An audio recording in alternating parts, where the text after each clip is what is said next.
Whoa.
Hello?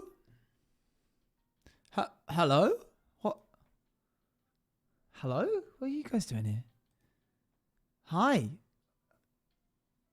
Can I help you? Who are you? Who am I? Who are you? You're in my room. What do you mean, who am I? This is my room. Oh, Poison Ivy, come in. Thank you for the 9 months. Who are the rest of you? Come in, Poison Ivy. Take a seat. Thank you for the 9 months. It's actually my room. What? What are you doing? What am I doing here? What are you doing here? This is not our room. I own this room. I pay your bills. No, wait. I pay your salary. The rap you're reading might be off. I thought something smelled funny. Anyway, how are we doing? Seeing as you're here, I might as well entertain you.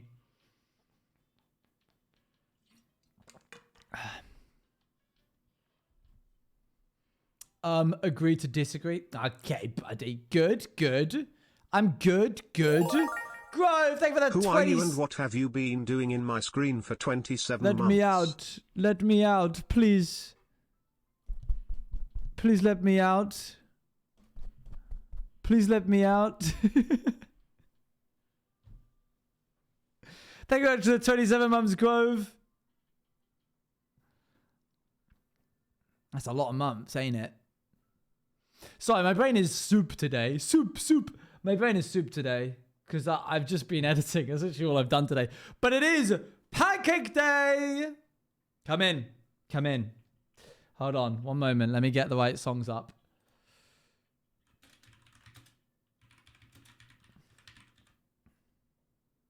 Here, come, take a seat. You are given a Minecraft command block IRL, but only allowed one command and it breaks. What command do you use, OGTV think? / game mode orange juice creative. Or game mode creative orange juice. Can you imagine? / kill orange juice.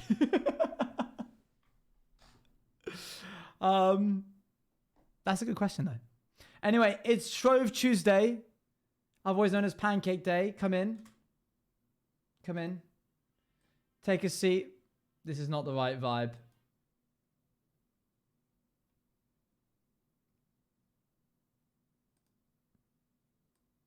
Welcome everybody to Sunday School. Today we're going to learn about Shrove Tuesday. First stream? Well, you've chosen a doozy. Now, Shrove Tuesday is a very special day because it marks... It's Tuesday, not Sunday. Why are we here? Tuesday, innit? Who here knows what Lent is? Mark say you get pancakes? In a way, yes.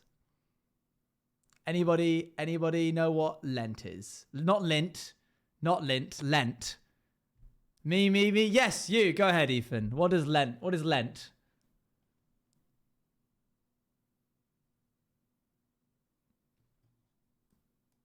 This is so stupid. You give up something that you enjoy. Exactly. You give up something that you enjoy. And in the olden days, this usually meant fasting of any kind of treat or luxury or nice thing or dairy or sugar. And so what Shrove Tuesday was an opportunity to use up all of the good things that you've got left in the cupboard in order to prepare for the 40 days of fasting from nice things. I'm giving up Twitch. Oh no. Oh dear. So usually people would make pancakes. These days, we've just taken all of the I guess, Christianity and Catholicism from it. Bin that, don't need that, put that in the bin. Thank you very much. And we're going to use this day, Shrove Tuesday, as a day to just make pancakes. And we'll stock up the cupboards for extra stuff so that we have extra stuff to make pancakes. I'll be making pancakes with Crow later today as a celebration, like every other Christian holiday. Yeah, there you go. But now you know. And I've done my bit in educating you about it. Don't need to be a Christian to enjoy history. Pancake stream. We're not doing a pancake stream. Although, get it in your head that, when is it? Let me double check when Scott and I agreed. Hold on. Scott and I think, are going to be doing a baking stream. Am I making it up, or is it like the 40 days Jesus in the desert equals 40 days of Lent, or am I getting my Jesus No, you're right. up? 40 days of Lent, 40 days of fasting. Obviously, he was a god, so it's a little easier for him. So we tend to make it just nice things rather than all food. But you know. Yes, 16th. The 16th of this month, we're going to do a baking stream with Scott. And I believe Crow and I are going to be doing a joint stream on the 17th. So that's 3 days. That's 3 days. Crow and I have been meaning to do a... Can you tell that I'm trying to get all my subathon goals out? I also need to do a day with Toby. I need to go do a day of streaming of Toby at some point. I don't really know when. Streaming of Toby. Oh, that's me. That's a little easier said than done.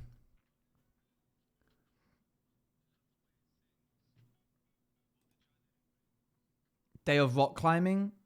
Yeah, the Turbothon starts in less than 3 weeks. So I guess that will sort of be like encompassed in the whole me being on Toby's stream. So I might just hijack the Turbothon at some point.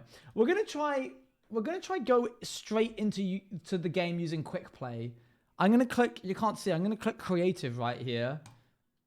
Here we go. This action will launch the game. Are you sure you want to do this? Yes. It's preparing. Now, quick play is a new thing on Mojang's launcher, which allows you to go straight into a world. Are we getting another beach rock and pocket strolls? Potentially, yes. It's just loading straight into the world. That's really dangerous. That's super dangerous. I personally think that it should load you into the world on pause. That's just me, though, because otherwise, this is literally what it loads you in as. You can select the world in the top right-hand corner, which world you want to join. And it just puts you straight into the world. It just starts. It doesn't start you on pause. It just starts you on start. So that's a bit dangerous, I'd say. D&D. Whoa. Okay. That's a bit scary. Yeah, a little bit scary, ain't it? We are going to be doing some terraforming today, and then we're going to be doing some coding for D&D.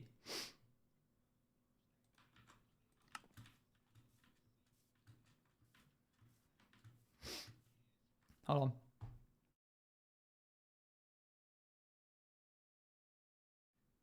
I'm good. It launches an installation, not an actual world. No, top right-hand corner. Are we going to actually code today? Probably, yeah. Probably a little bit. I'm thinking we're going to do some terraforming so that we can like...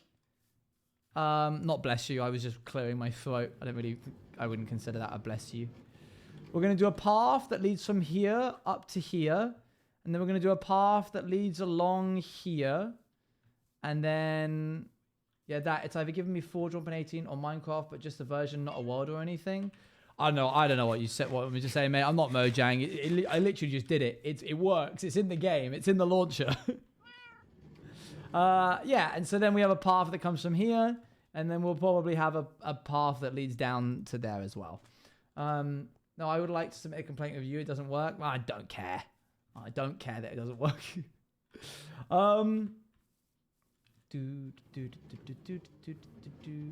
Why do we say bless you? Because isn't being blessed a religious thing? I believe it comes from the plague, where if someone sneezes, it's like the first sign of illness. So you like bless them as a sort of, oh, you're going to die. You've got the plague. Bless you. That is me spouting what I would think is the general understanding, but I'm almost certain that if you Googled it, it would be like, the common thought is that it's this, the plague, but it's actually not. Like that, I feel like it's an actually moment where you're like, oh, many people think that it's this, but that's not the case at all. It's actually this other niche thing. Which actually is I don't mind those kind of facts. I mean, they're kind of cool. Yo, 25 consecutive stream streak. All right, let's make a path. First, we've got to, like, actually make the path.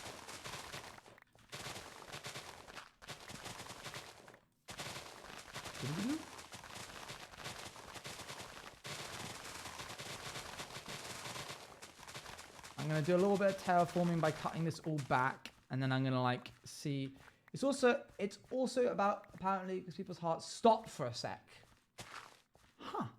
Now, is that also true? Or is that actually not true? Hey, guess what? It worked. Good. I'm glad that we could fix it together. Please be sure to leave... after you're done with this conversation, you're going to be sent a link. That's just for me to generally get a review based off my services that I provided for you today. If you wouldn't mind taking 5 minutes out of your day to leave a 5-star review out of 10. Thanks. That's a passing grade, it's a baby! mix of what you said, and it used to be thought that a sneeze caused someone to expel their soul from their body, and saying bless you was used as a protection against the devil taking your soul. Man, I love old world. Old world. To be honest, right? Like, you know, there's this concept that things like the devil and monsters like Bigfoot and Loch Ness seem to be more prevalent in the olden days more than they are in the modern days. I can totally understand why, given the fact that modern day prescriptions for glasses haven't been around all too that long. So you just had a bunch of people walking around thinking that the average Joe had really bad vision. And then along came just modern cameras and better eyesight. And it's like, oh, okay, now actually we can see what we thought was Bigfoot. It's actually just a bear. That's just a bear. Oh, God, it's a bear. Run, it's a bear. She's so glad at picking with her. Oh, that's fair. That's valid.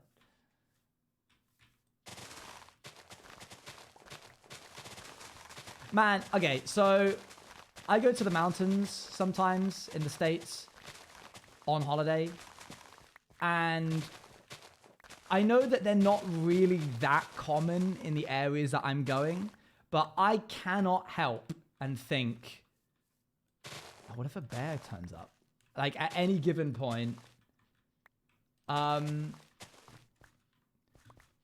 Because, like, I don't trust myself to not absolutely book it. I know if it's brown, lie down. If it's black, fight back. If it's white, say goodnight. I know that whole rhyme. And so if I saw a black bear, the idea is to be like, or if I saw a brown bear, grizzly, the idea is to like just lie down. I could not. Polar bears, Ethan. I could not lie down if a grizzly was nearby. I'd be like, I'm booking it. And I know that I cannot outrun a bear. I'm aware that I can't outclimb a bear. My only hope is that I would be able to out zigzag a bear. I feel like if I just like change direction every 10 meters, I could potentially, maybe, because my center of my mass is so much smaller that I feel like I could. But at the same time, I also feel like I would absolutely get got. Like a deer. Like a deer. I'm aware that that's a crazy thought and that it's like, no, Owen, you don't understand exactly how fast bears are. No, I do understand. But I also just feel like I could not convince my body to not run. And though there's videos when people ring doorbells where someone is running into their house and the bear is just casually strolling around. What? But what? I mean, there are those videos when people ring doorbells where someone is running into their house and the bear is just casually strolling around. Yeah. You've not seen those videos? Like, someone's like running into their house really quickly and panicked and the bear's just like... Yeah. Yeah, this is under the assumption that I have bumped into a bear in the woods.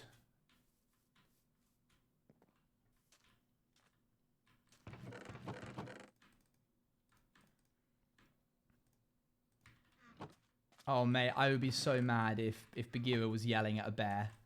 If I was out on a walk and Bagheera decided to like start going whoa, whoa, whoa at a bear, I'd be like, can you not, please? You are not him. So grizzly bears are a subspecies of brown bears. Well, there we go. Yeah, bears, man, they're just scary. They're just terrifying.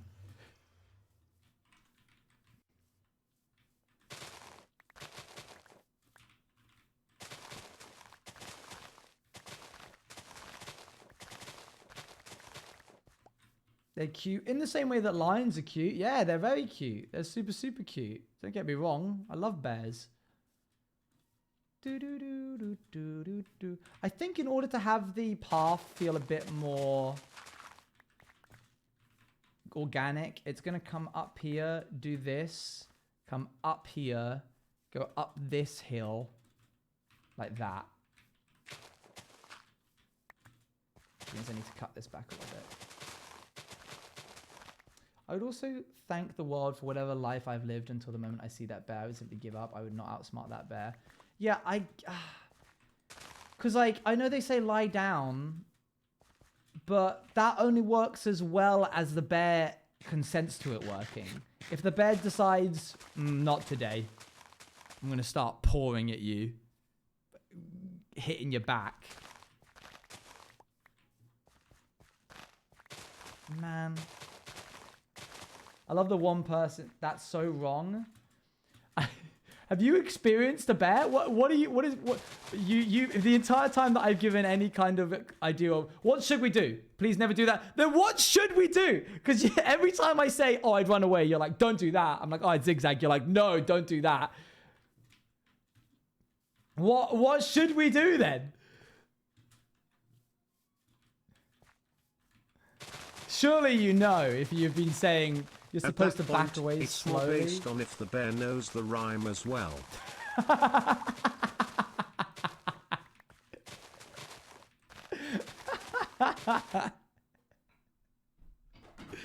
Oh, that feels like a good conclusion to the. That feels like a good conclusion to the bit.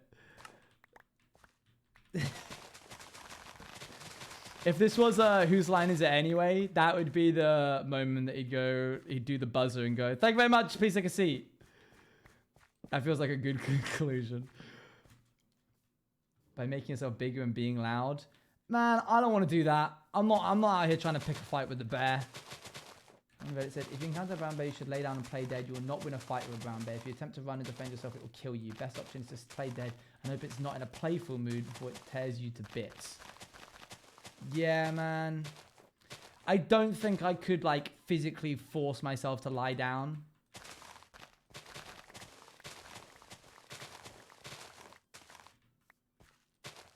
In impromptu tea party. Oh, that's where I've been going wrong.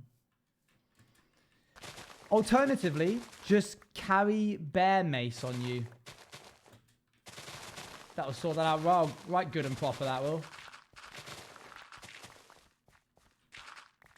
That stuff is crazy strong. Bear mace, it's like pepper spray, but specifically for bears.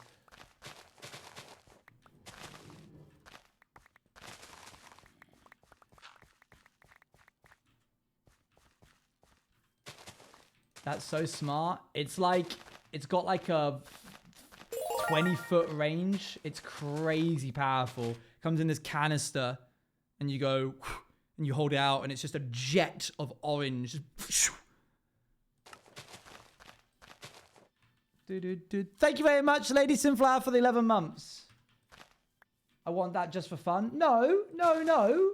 It's not nice. It's not good. I don't think the bear would enjoy it, but I don't think it's that damaging for the bear in the long term.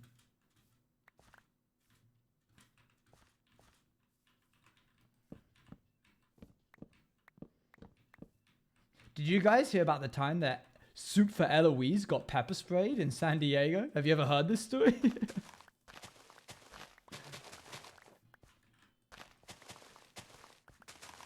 I think if she could go back in time, she would choose to not change anything just so she gets to have the story. I slashed Jen Haven. Oh, she got pepper sprayed one time. You should ask her about it. Don't. I won't steal that story from her. I'm sure she'll tell it as we... In fact, actually, nobody ask her about it. Nobody tell her that I've said this. Wait until October or September and find out whether or not she brings it up in general conversation.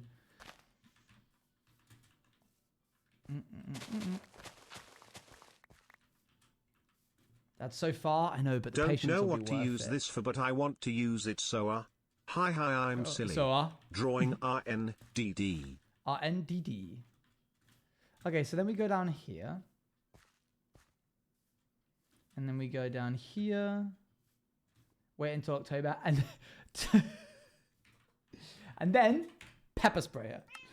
All right, I'm going to just quickly do a little test in my creative world. Bam, bam.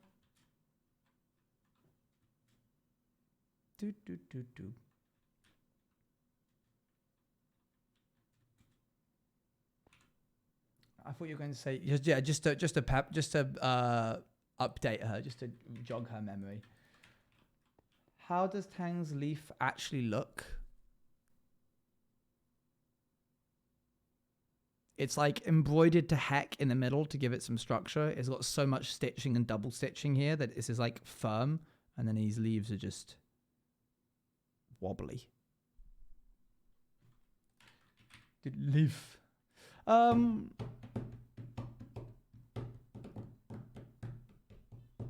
to think about what I want to do for parting. Did you know San Diego Soup for Eloise pepper spray was not good? It's true. Find out here. You definitely could have said some more words incorrectly in that. I feel like that had a bit more to go.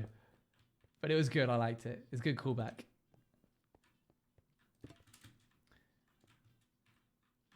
Don't know why I use TTS. That's okay. You don't need to know why. You've done it now, and it's okay. Does anybody else shake when they give bits? Also, why am I so dark? Is this dark? I feel like this is dark. I need some lights here. I'll get some in time for the rebrand. Does anybody like gift a lot of bits and they're so nervous about the timing of the bits that they get a little bit shaky, they get a little bit nervous? Never had that experience? Hey, why don't you guys give bits and find out?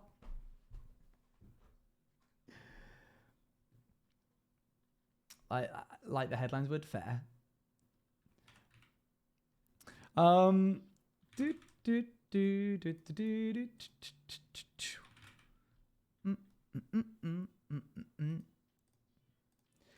do that with TTS. I'm scared to time them wrong. There's a lot of pressure, I feel like, to time them right.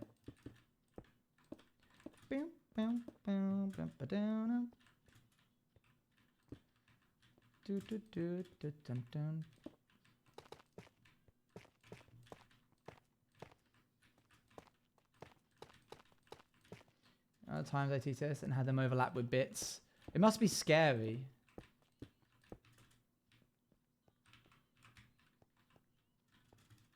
That's a fine path, I suppose. But I think I'd prefer if it was a bit more organic. As the pressure builds.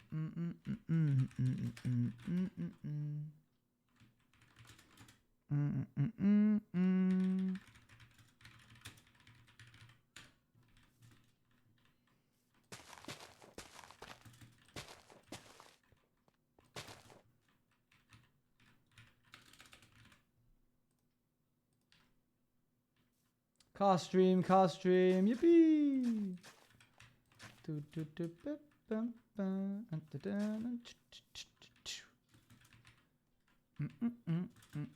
I think I prefer that to just like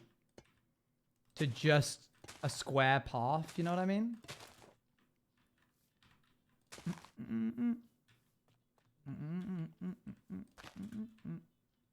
Nice. We're also gonna try. This looks like copper.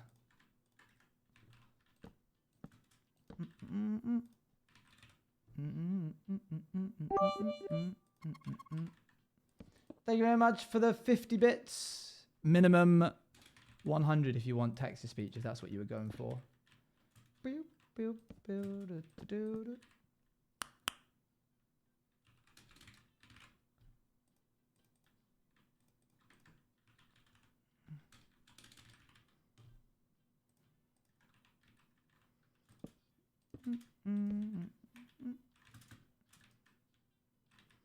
Something better to be done there.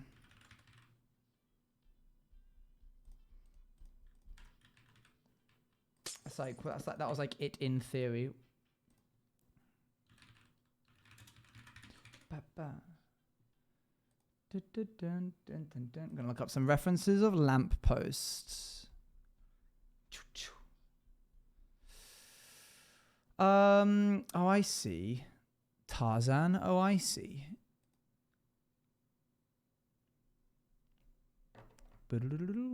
Oh, actually, I could change that by doing that.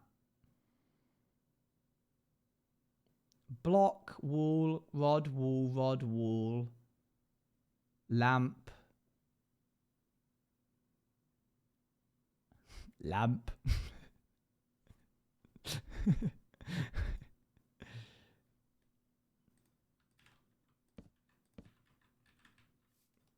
Block,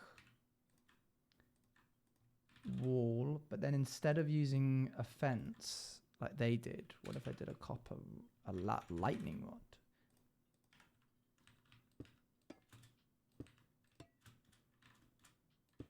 And then I borrowed a different thing. Hoppers.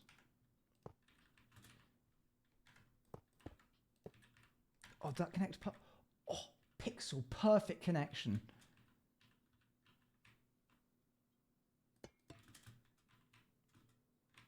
Looks better that way around. Redstone lamp. I already had one. I don't know why I did that. You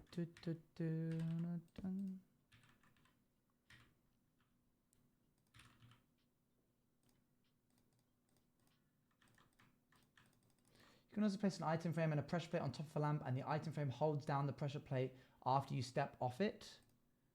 Oh, that's really cute. That's a cool idea. I'm going to try the daylight sensors because I want them to turn on at night time, but that's a cool idea. Looks a bit thin when you use those. What if I did... Oh, man. Now we don't get the cool little connection. That's sad. Oh, well.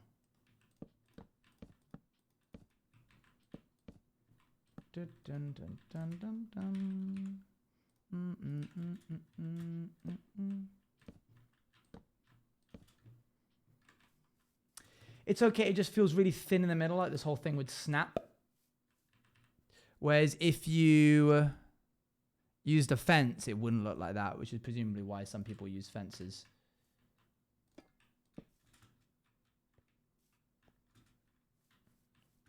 But I could... Oh, but then they don't connect to the side.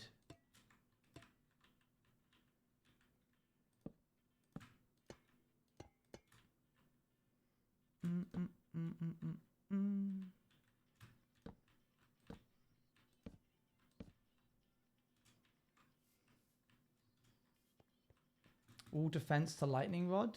Wall to fence to lightning rod. Wall to fence to lightning rod. That might look even thinner. The whole thing is being kept up by this one little guy.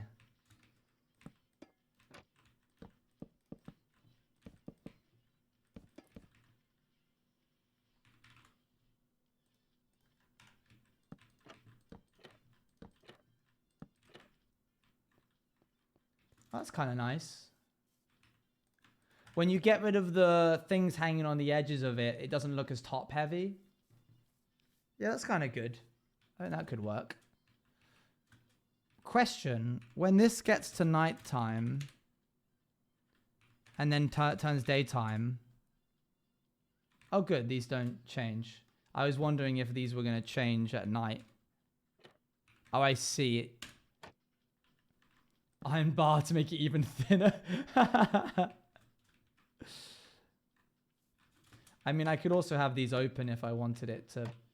But now it looks too top heavy. I liked the way that this looked.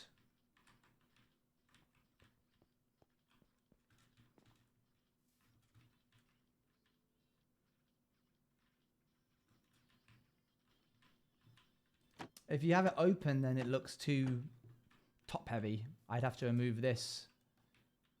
But I want to use the lightning rod in some capacity. What if I just move the whole thing down by one?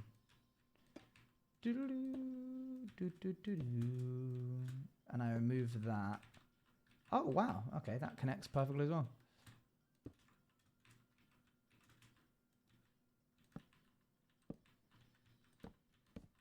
Now I realize how to use the solar thing is. Enjoy dinner. Oops.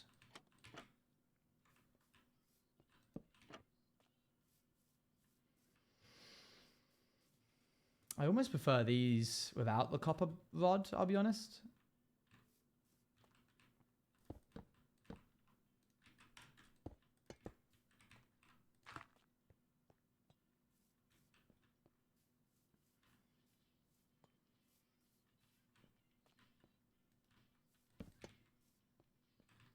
No, if it's just that thin, it just looks weird. I like the block at the bottom, personally. Okay. Noted. Can the rods be shot if they are covered like that? No, they can't be. They have to have an open... They have to be able to see the sky in order to be struck. I just did that the same way around that I did prior. I think that'll do fine.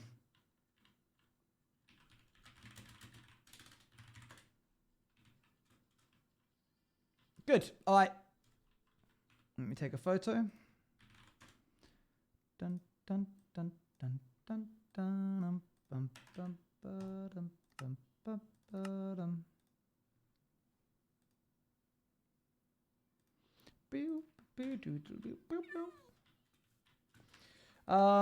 Okay, let's chuck whatever we don't need in the chests. Keeping things nice and tidy. What have you guys been up to today? What's been the vibe? Baby, are you coming for the ride? I need andesite. That's all there is in there. That's all there is in there. Have I used andesite recently in something that's caused it to do this? There we go, there's a bit more. I've been in school, went to uni, at home with stomach issues, not much, cleaning, lectures. I drew the third frame for my Pirates SMP PMV. Nice. Almost lost all my files on my editing computer. Okay, we'll circle back around to that one. Haven't felt all too well, so I've just been sat at home, just been playing games. Nice. As in, like, nice that you can play games, not nice that you are ill or not feeling good. Do-do-do-do-do-do. Okay, Abolish, go ahead. The floor's yours. What the heck happened? Boo-doo-doo.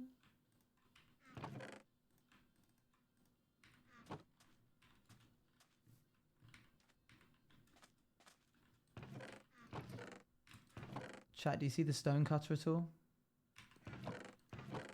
I do.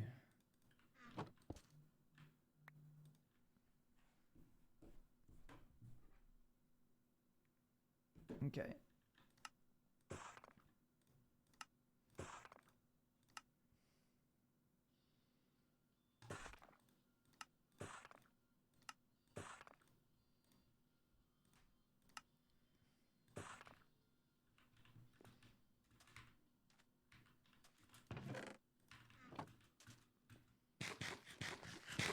Okay. I was looking through my indirects the other day, and I discovered somebody was watching through my subathon stuff, and I went and looked, and it was just like watching a different person. Like, very rarely do I ever look at my VODs and go, that's not me.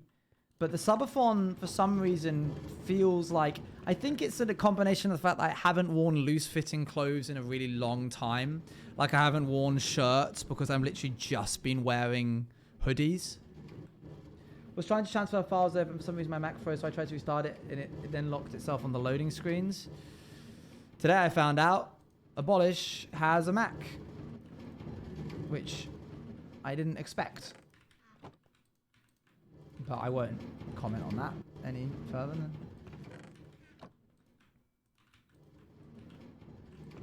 Just shut that all out. That does sound scary, mate. I'm glad that you didn't lose your stuff.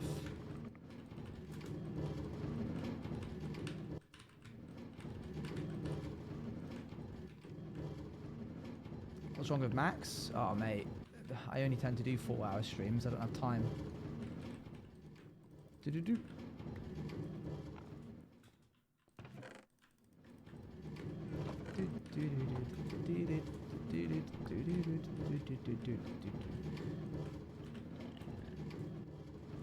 Okay.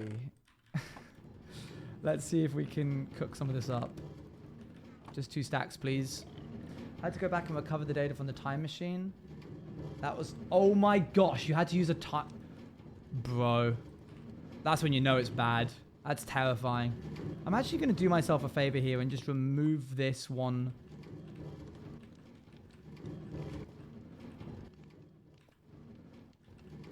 From the entire list, because it's given me nothing but trouble ever since I've had it. I'm just going to replace it and we'll call it done.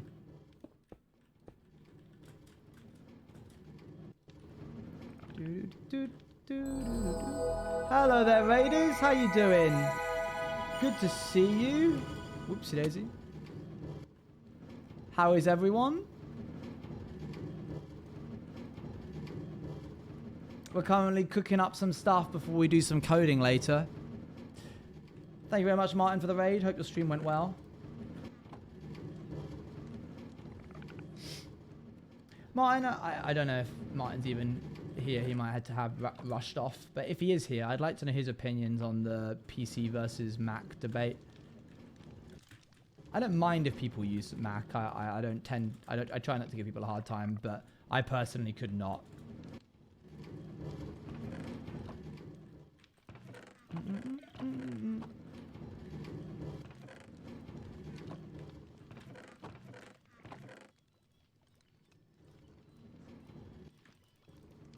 There we go. Shove that all in there, and then pop this here.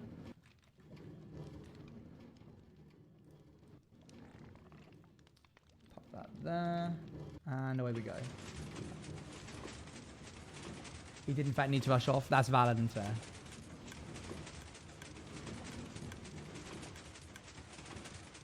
Yeah, I really hate laptops too.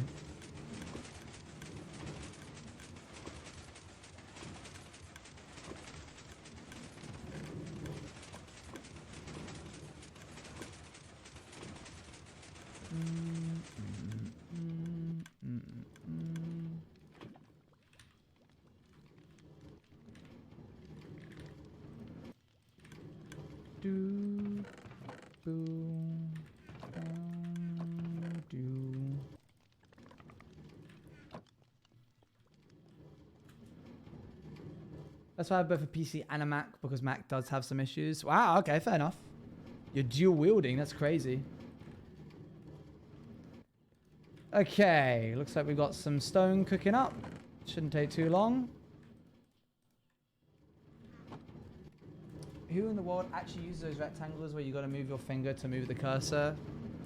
I will admit I have to use them on many occasions simply because sometimes I just don't have a mouse with me. I can't believe we used up that much lava to do such a small amount of... I feel like I should push this sand through just to make use of it.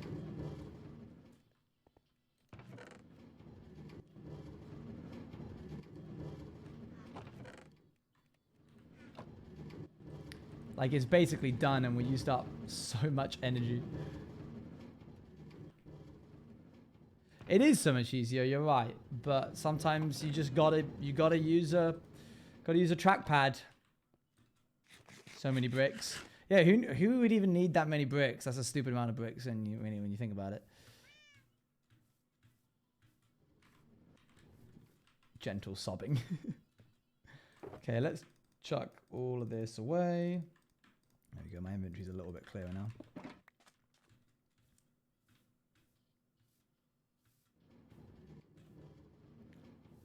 The trackpad, I've just never been able to get around the... Apple to me is like, what happens if somebody abstracts away from design to the point of absurdity?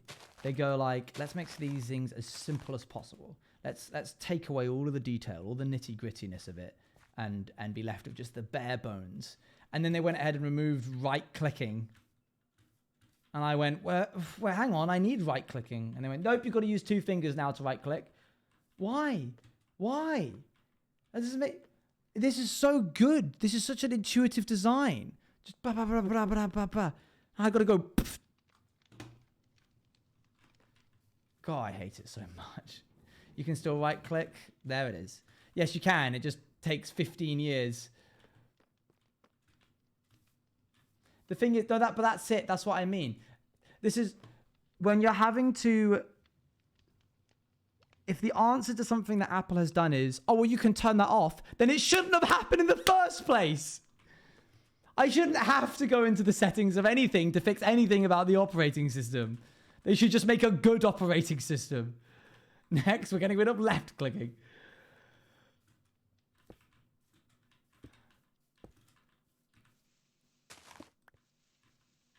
I hate it, man. Really, really hate it. But if somebody has grown up with Mac and they're able to decode how to use the operating system, more power to you. And then on the other side of that, the inverse of that is Linux users who are like, oh, no, yeah, but the real way of using a computer is command line prompts. Like, what? I shouldn't have to... A graphical user interface should not be an optional part of the viewing experience. I know you want to feel like you're in the Matrix, but give it up. Come on. Still on Apple would be a better company. Oh, 100%. Yeah, that's without question. I'm just going to do this instead, I think. Actually, if I do this... Oh, there we go. No, no. I want the block that I'm holding in my offhand to have priority over the utility of the shovel. Oh, gosh. But learned it quickly. Oh, dang, you're smarter than I am.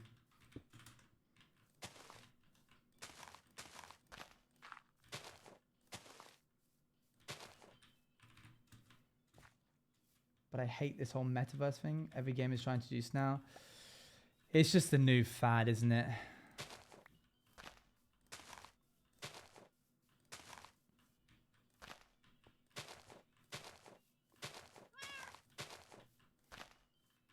Do do do do.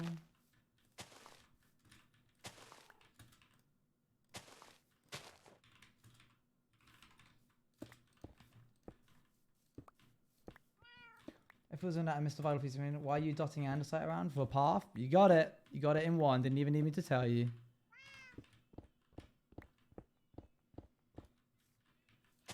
How is Minecraft turning into Roblox? Hold on. Gotta go. See you later. Bye.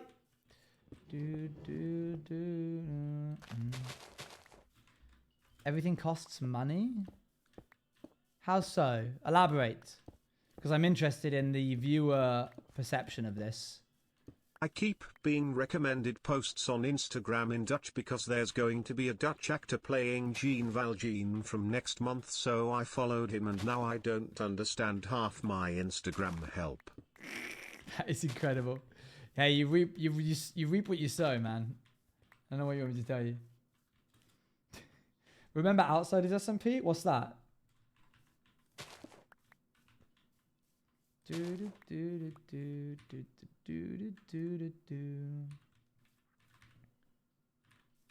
Where did the shulker box is down here?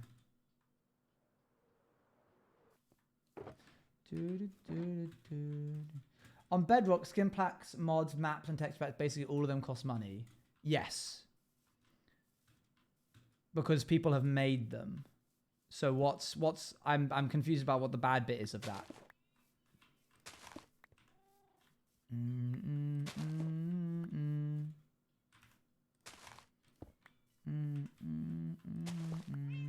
Half them aren't even good. Actual mods, just money grabs or collabs with the most random companies. Okay. It's cool like 2 years ago. I haven't heard of it. No, I've been doing my own stuff.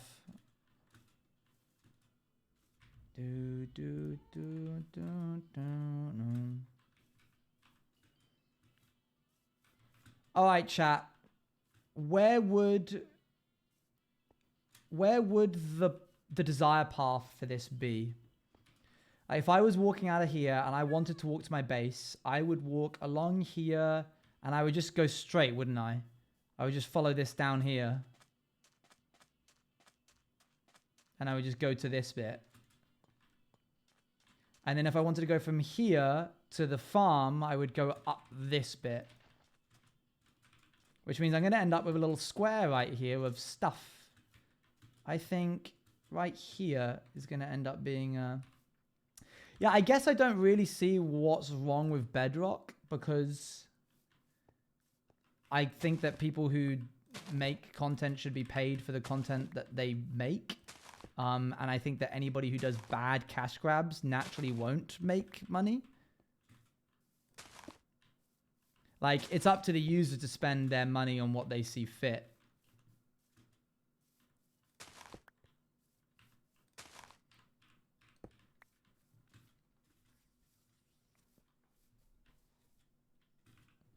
That might just be because I work with No Name, who's like, they're all about the Bedrock marketplace. They're the reason that they can do half the stuff that they do for us is the fact that they do Bedrock stuff. Same as Nox Crew. The only reason Nox Crew is still around is because Bedrock is like a monetizable platform. Without that, any major company that's working in Minecraft right now just wouldn't exist. Crying in my prom dress. That is prom dress, you hear. I'm going to make this path go this way, but I'm not going to connect it to the farm yet because we don't know what the farm's going to look like. The thing is, after is the cash guys get all the players because Minecraft promotes them the most. So as someone with insight into the Bedrock marketplace, they would only promote them lots if they sold lots. Minecraft doesn't like platform... Sorry, Mojang doesn't... Or, no, not even Mojang. Microsoft doesn't platform things unless they perform well.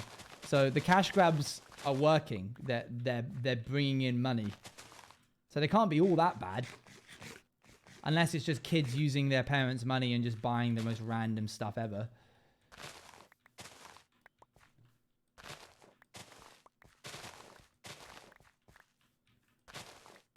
Do-do-do. Do-do-do-do. Do-do-do-do-do-do. I don't know. Yeah, it's like Minecraft. No, it's not like Minecraft. It is Minecraft. That's what we're discussing. It's like YouTube. You know, like the Spider-Man Elsa videos do well because they get what kids want to watch. Weird, mindless, weird stuff. And so YouTube is like, hey, the algorithm says that this is what people want to see, and we're gonna push it forwards. Sure how it fully works, but the most I can see on the Bedrock Monkeys are just repeats of other ones that have been made hundreds.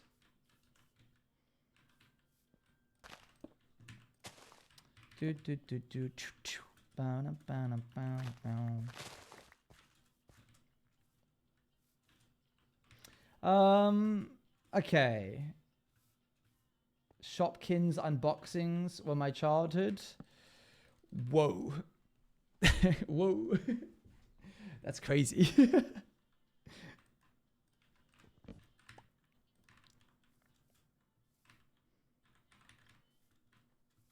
Okay, there's a general path.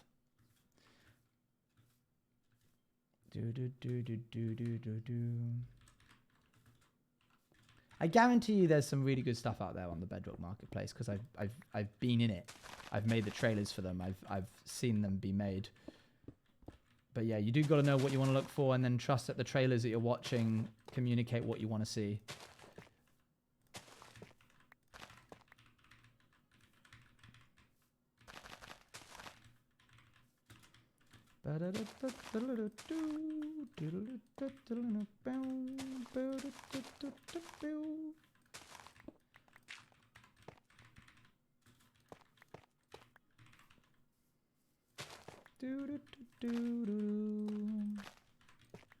Gonna blend the two paths together here, I think. Diagonally from here.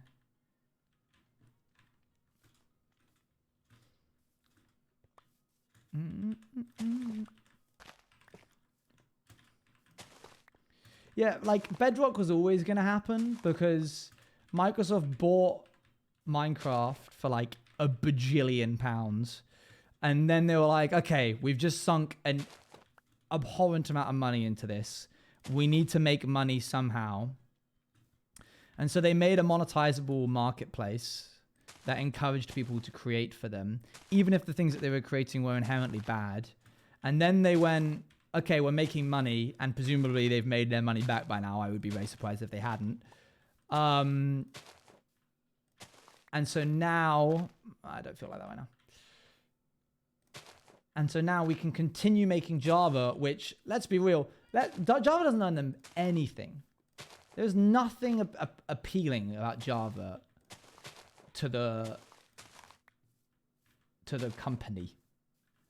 It's a input of resources and time that they will never get back because you don't pay for it. You don't pay for the things when it gets updated. You just get it for free. Hi everyone. So Bedrock is the reason that we get to keep having like Java stuff. Also because, like, man, thank you very much for the 27 months, Meg. Good to see you again. How is it over there where you are? Yeah, and also because, man, everyone would riot if it was taken away. That is very true. I don't know if they'd care. And what's crazy is, I don't know. I've spoken with Nona about this. I can't be certain about this specific statistic, but I'm pretty certain that Bedrock players make up 90% of the Minecraft world. It might even be 97%. I might even go out on a limb and say it's that high. And then I think it's 90% of content creators. It's pancake/Shrove It is. Tuesday. Have you had any pancakes today? I'm having some later with Crow. Chat feels free to answer too. OG TV support. Having some later with Crow. That's a lot. Yeah, and then I think 95% of content creators are on Java. As far as I'm aware, that now those statistics that I just mentioned might be a couple of years old, but as far as I'm aware, that is the general case. Because you've got mobile, you've got Switch, you've got Xbox, you've got PS4, you've got console, not so console, PC. It's everywhere, and you've got so many kids playing it.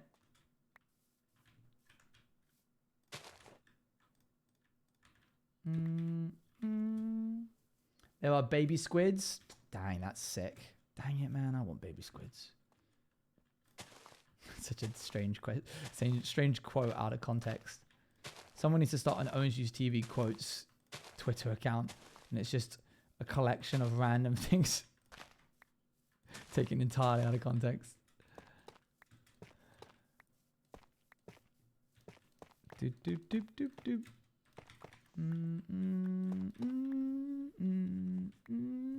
Colorful cauldrons? What?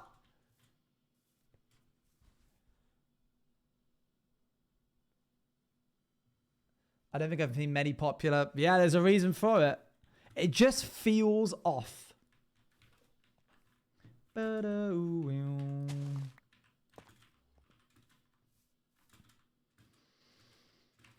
let's get some stone out here.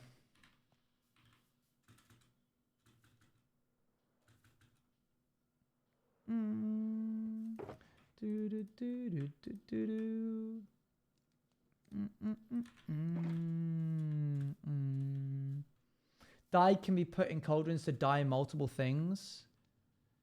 Oh, you can wash things in Java in a cauldron, but you can't dye them with a cauldron. That's kind of cool.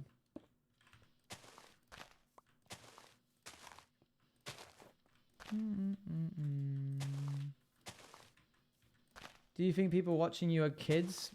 Yeah, I think the majority of Twitch are kids.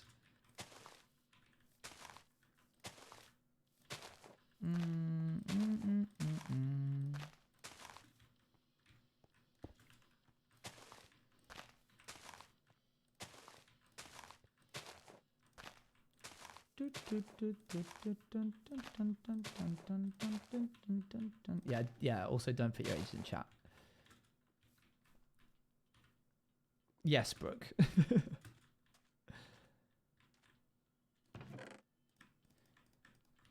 It's so much better. I really want to be the only way I know Java. Wait, you can put potions in cauldrons to make tipped arrows? See, Bedrock does have some nice ideas. I just wish they made them more cohesive with each other. The closer and closer that they can draw them together to the point where they can just go, and it's the same. They're the same. The exact same. I'll be like, yippee. What on earth are tipped arrows? They're arrows that you can make using Dragon's Breath in Java. They carry properties with them.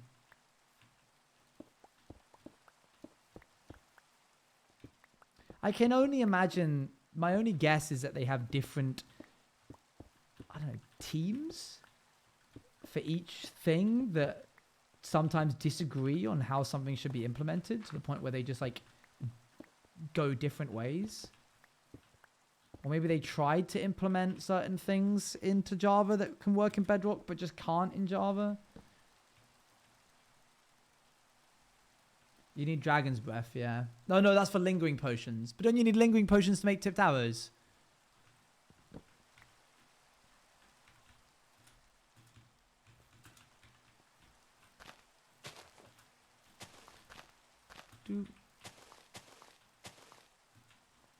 When we fall apart, I get lost inside.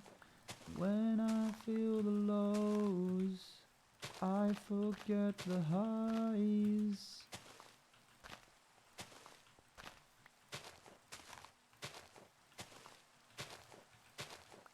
Designs are cool, thanks. I miss Akko. He's not gone, I just haven't seen him in a long time.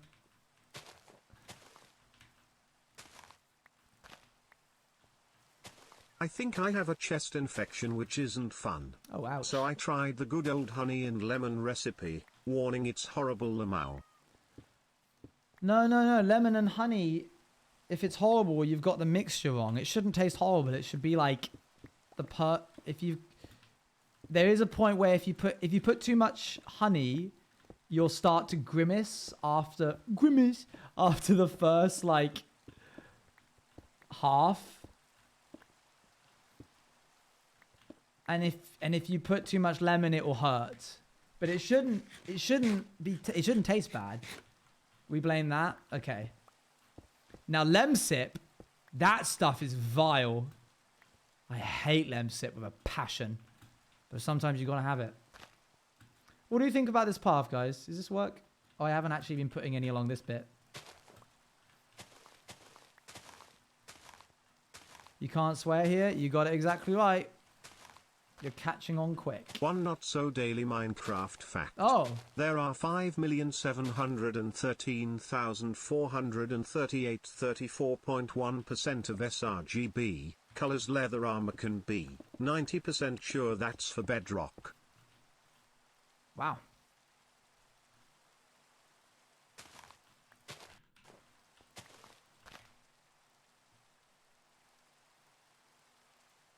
Ah, dang it. I really tried to get there before it did that.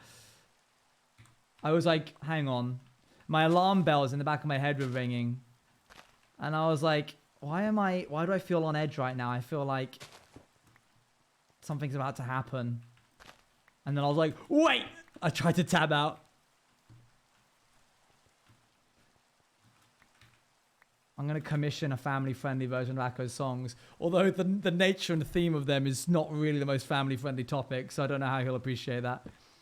Yeah, you know these really deep lyrics that speak to your soul and about your past? I love Lemsip, don't diss IT like that. I have been living off it for the past week. I cannot survive without it. No, Lemsip all the way. The medicinal properties are great, it just tastes disgusting. Yeah, you know those lyrics that really speak to your soul and are part of your history and everything? Can you get rid of all of the bad stuff? Kids bopify it. Oh my gosh.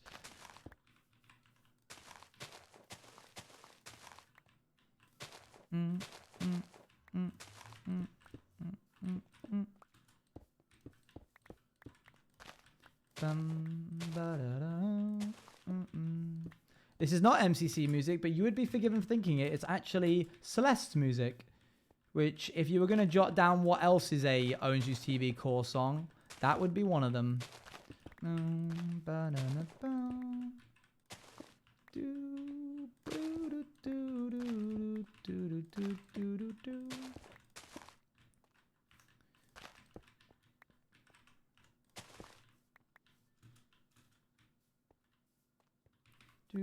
Celeste is just a video game.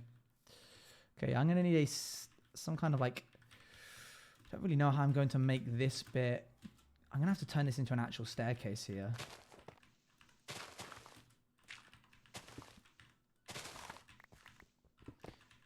Really fun, but really hard. Yeah, agreed.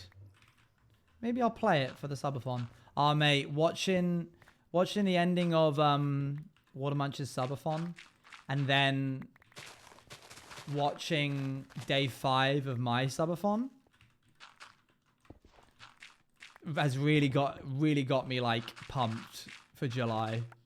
I'm like, come on, put me in, coach. Because I want to do my own. I want to do my own. But it also did fill me with a bit of apprehension. I was like, dang. Last year was kind of big. Why day 5 is just the one I randomly clicked on. It kind of was like crazy. Your tools are very low. Thank you.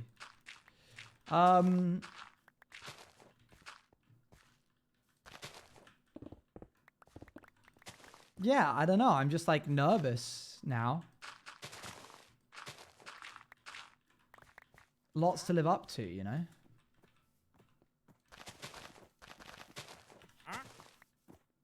No, please come down the stairs that I just made. Thank you.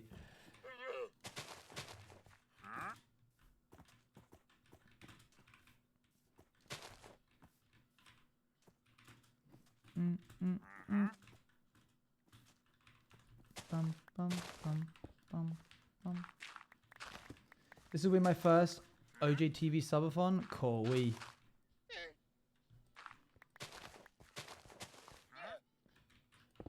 should make an orange statue. Just a statue of an orange. When is the subathon? I think July 5th? July 5th. Lock it in, chat. Now that's update worthy. You guys convinced me to have it in July.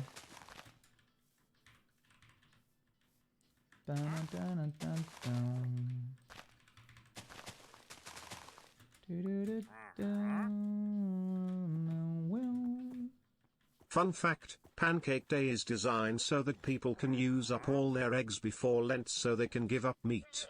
Mate, you're gonna love the beginning of this stream. You guys should go to the beginning of this VOD and see what I have to say about that. It's 5th of July, yes.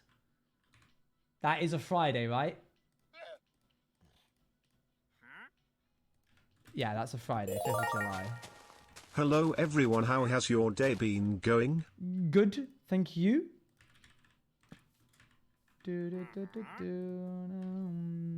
Exams will be done by that time, me think. That's kind of why I'm doing it, yeah. I was going to do it in like June before TwitchCon, but then chat were like, no, you mustn't. So I was like, okay, fine.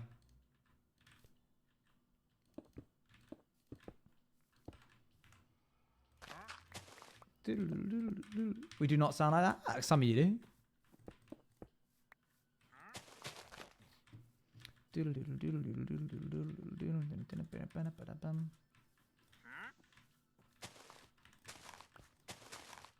Me tests are then, sir. Me tests.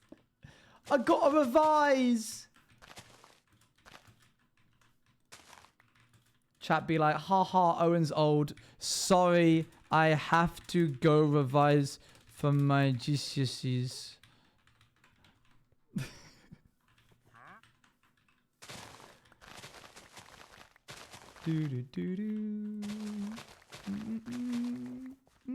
What do you have? Ah, indeed. Do we have... We found a cherry blossom biome, haven't we? Yeah. Have we? Pretty certain we have.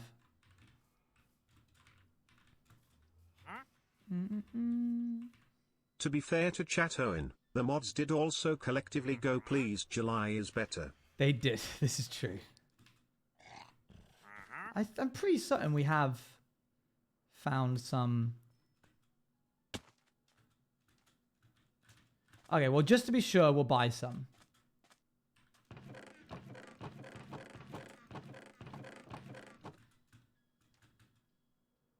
Updated. Nicely done. I don't remember seeing a cherry blossom biome. Wow. Okay, hang on then.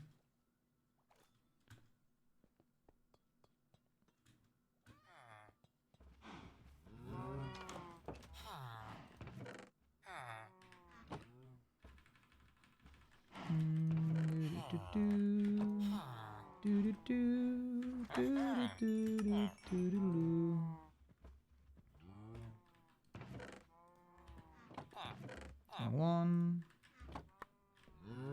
Thanks, guys.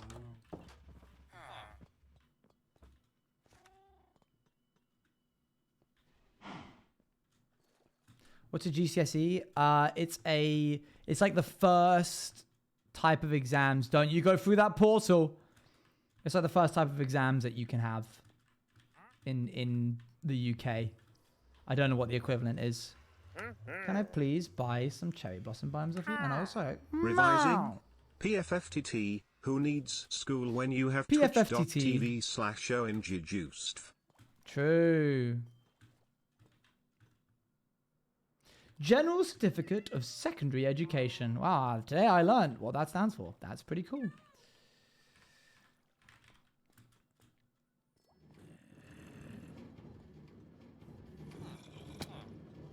Long way.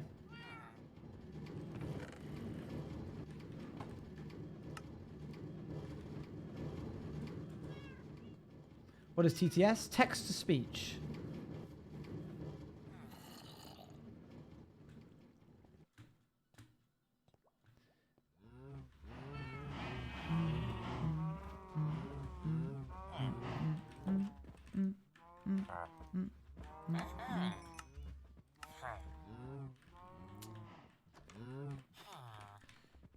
Lad, you can't leave. You're not allowed to leave. Fun fact. In the part of the US I live in we don't have Pancake Day, we have Mardi Gras, which translates to Fat Tuesday. We feast with family and go to parades and stuff. Sounds lovely. How pleasant.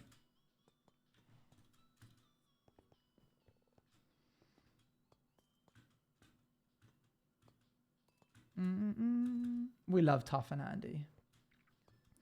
It's so weird to not just see a cliff here and to actually see like stairs. That's so surreal. Sir, I'd like to buy more. Thank you. That'll do. Thanks very much. You can go now. Bye.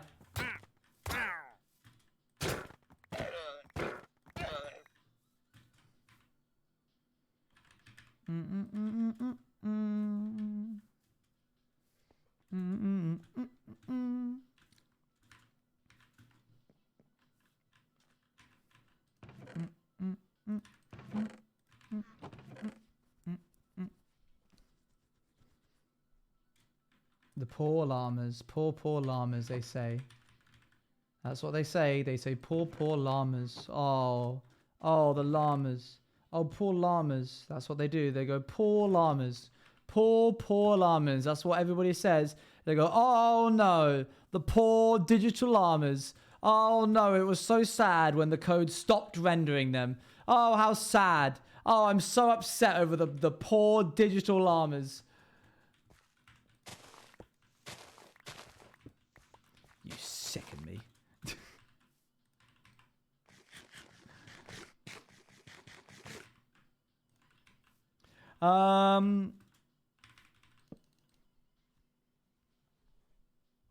Okay, but leather. Blech, I have too much anyway. Boop. All right, let's make some stairs. Woo! Yeah! Stairs! I love me some steps.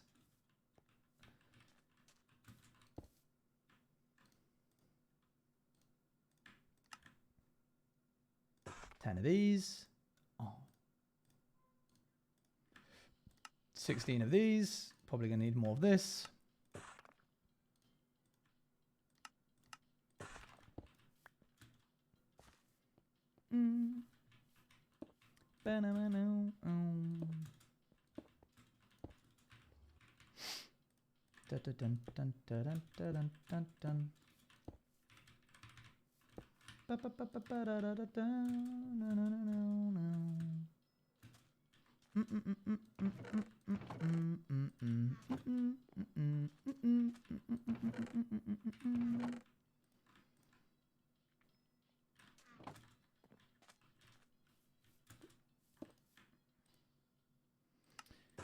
Yeah, I guess I'll have to give some thinking over what some things for the subathon can be. What new stuff we're going to do. I think I will do sub goals still. Like I still have some element of sub goals. Doggo cam. I cannot even begin to describe to you how difficult that would be to set up because he is down the stairs. I don't know how Crow would feel about having a camera in the lounge which could just turn on at any moment while it's down there.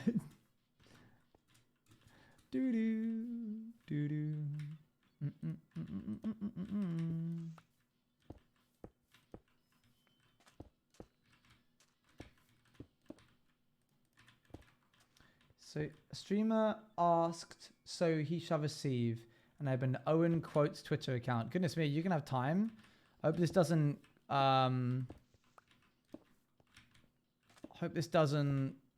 diminish your quality of updating.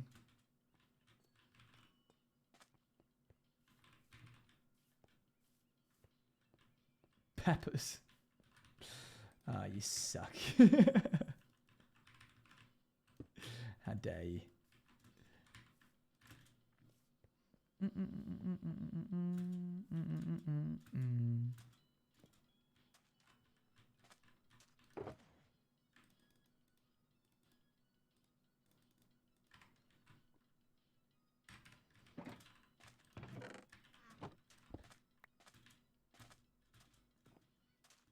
CV's the only update. This is true. This is true. Okay, I need some stone and I need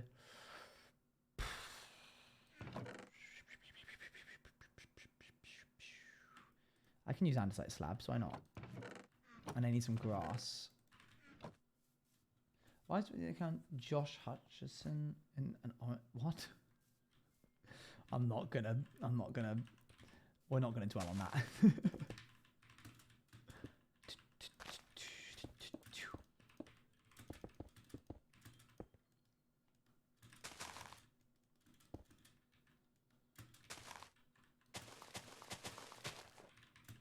Oh, that one? Oh, I know that one as well. I know which one you mean. Oh my gosh. Dun dun dun dun dun dun dun dun.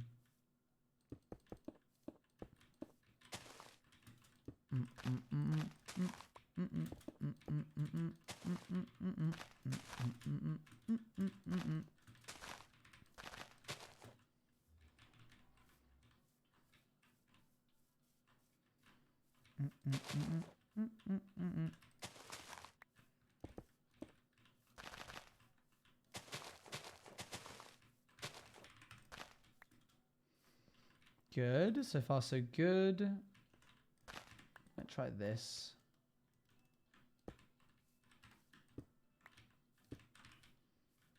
Ugh, no.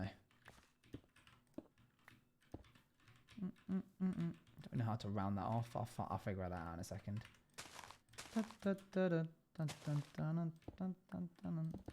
Save peppers for us. I have many a time. Slab. That could work. I'll try it in a sec.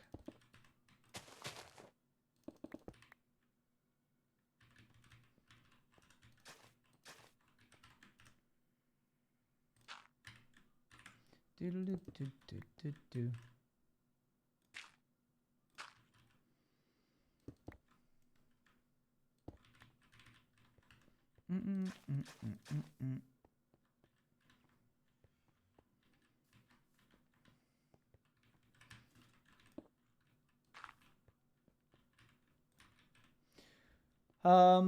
Okay, I need stone bricks and tough.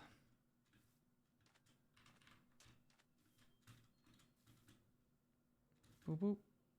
Boop boop.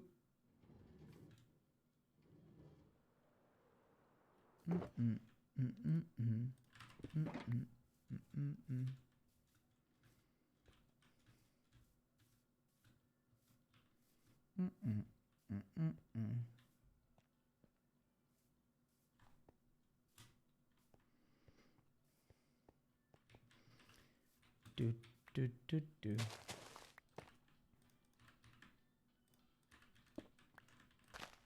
We're probably going to do Paladin first, by the way, if anybody wondering. Today, I'm going to try that. Or we might try and code some just general things that need to be implemented before we can start adding classes. Like the ability to cast spells would probably be quite a big one.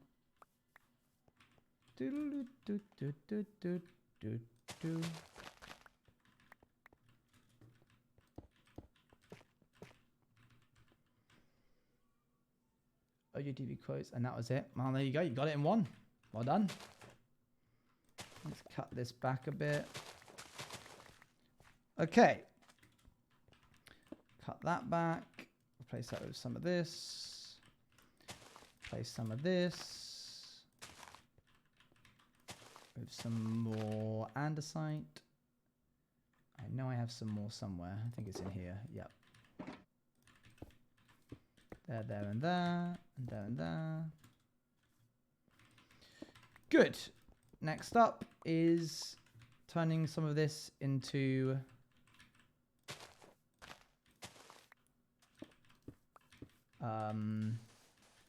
path blocks. I have no clue what any of it is about. Yeah, you're gonna like be a pro by the end of it. You're gonna like understand everything to do with D&D. Well, not everything, but a large majority of it. Do do do do do do do do do.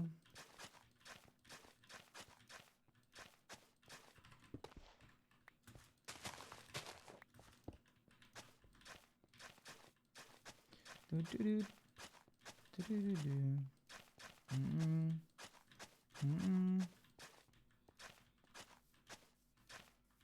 Making pancakes, yippee! Nobody knows what I've seen. Nobody knows I'm waiting.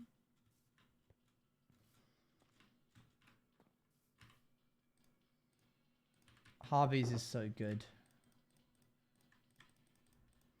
Right, from here we need some... I would like to use some coarse dirt.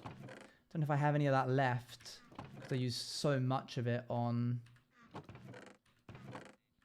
No, but I have a fair amount of... Oh, hang on. There we go. So it's almost indistinguishable. Do-do-do-do. Do-do-do-do. This is the first time I've ever done anything like this in this world. Like the idea of connecting builds up, making them feel more cohesive.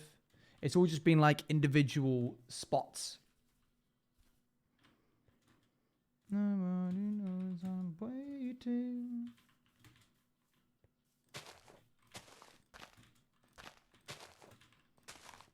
Looks good, thanks. Yeah, it's nice that the world's kind of coming along to that stage. I'm so excited for the D&D coding since D&D is my favorite game ever. Oh, good. Don't worry, it'll be soon. We're going to finish up this path and then we'll get straight to it. Oh, I need to actually also mark this path as well. Hi, Copper.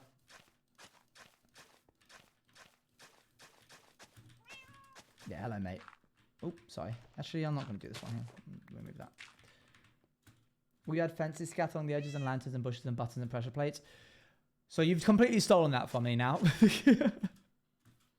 I didn't get to enjoy that. You couldn't hold it in, could you? Yes, I am planning to do that. Not everything you said, but most of it.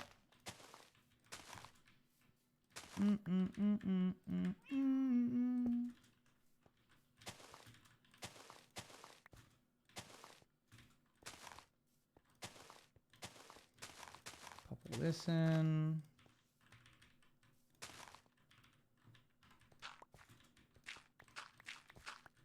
Oopsie daisy. There we go. It's getting nighttime. Sleep, sleep, sleep, sleep. What day are we on? I think we're on like 1700. 1782.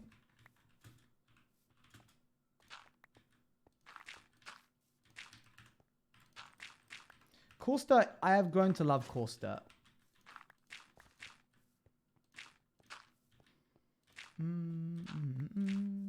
I always thought, like, why would you want that? But now I get it. Can we get a durability check on tools? Don't worry. As long as you can see a bit of red on the screen, they are A-OK. They are safe and sound. They cannot break while they've got a little bit of red on the screen. Once they run out of red, then you can start yelling.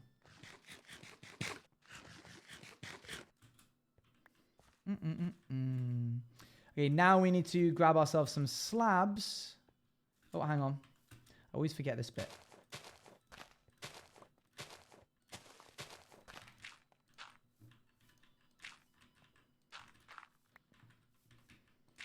How do you get it? Gravel and dirt. 2 gravel, 2 dirt. You get 4 coarse dirt. Okay, that's that.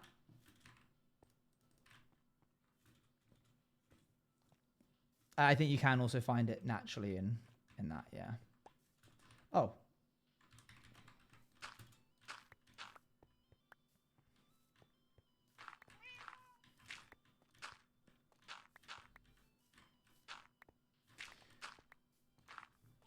What's funny is I probably won't do this little like swing round. I'll probably just run straight to it. And if that's the case, I might even like add a little desire path here once I've done it enough times.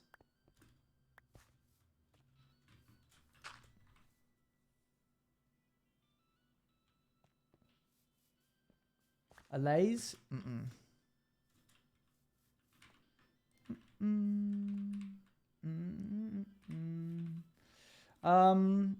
I now need some slabs. That's what I was going for. Chuck all this in here. No, not that. Andesite slabs. I'd like some stone brick slabs. I don't think you can get tough slabs. Why give us such nice tough... Why give us a tough block and then not allow us to do anything of it, like stairs or slabs? Like, stairs I can kind of understand, but come on, slabs, tough slabs. That should be easy. You're even giving us more tough blocks in the future.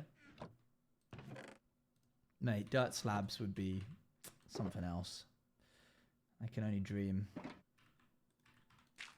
Oops.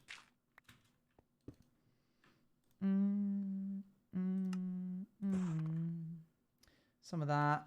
Oh, wait, I didn't. That was my smooth stone. Oops. Maybe I can. There we go. Good.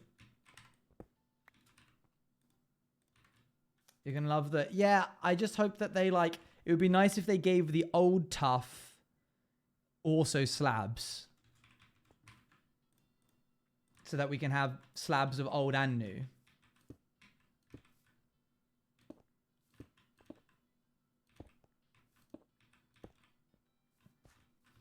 Feels a bit disjointed like this.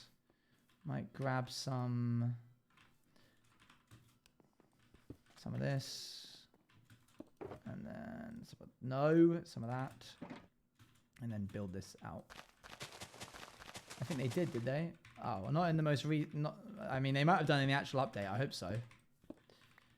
Dun, dun, dun, doo, doo, doo, doo, doo, doo, doo.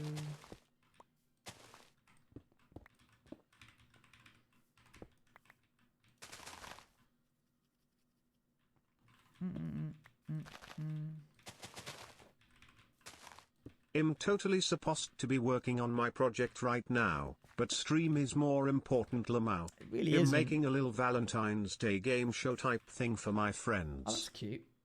That's nice.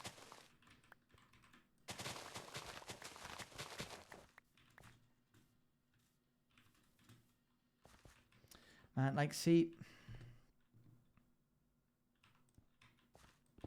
Just a stone ridge like that looks so bad. On a lonely night. Do, do, do. That looks bad too.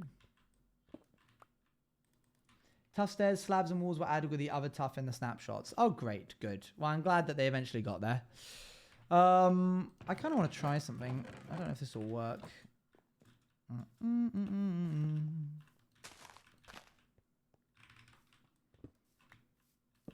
It's the most dirt-looking slab I can get. I'll try spruce.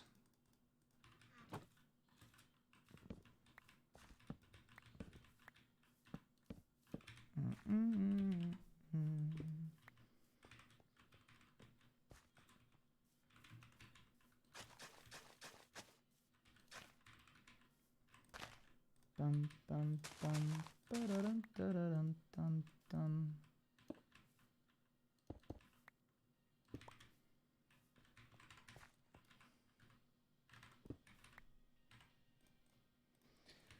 Okay, that's that bit there.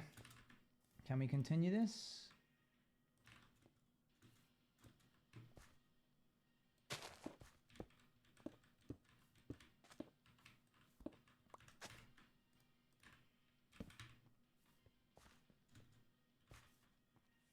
A mix between the dirt and path. I think I might agree, although these are jungle, not acacia.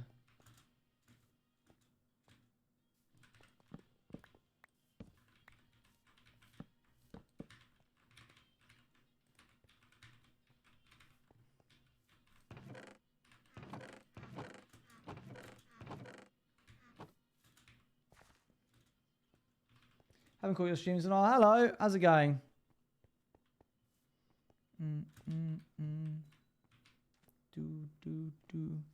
Cool. All right, nice. Probably going to turn this whole thing into grass. I think it's time for the beach to be done. I might remove the beach. It's always felt a bit off in my eyes. It's never quite felt like a beach should look.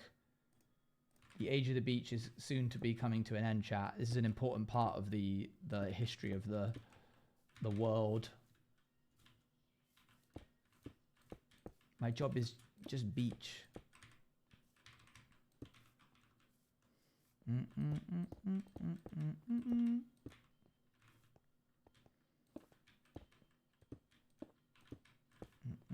What's a video essay that you think about often, you really like, or that changed a view on something completely? Sherlock is garbage, and here's why.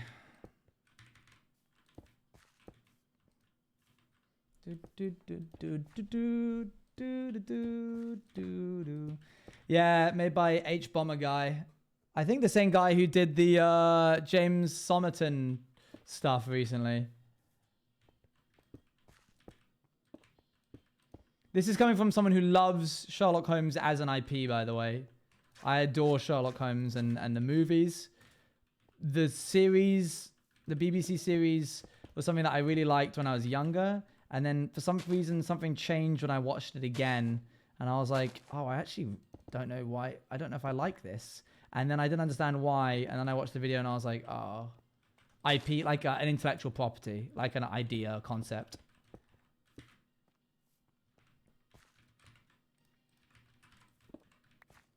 I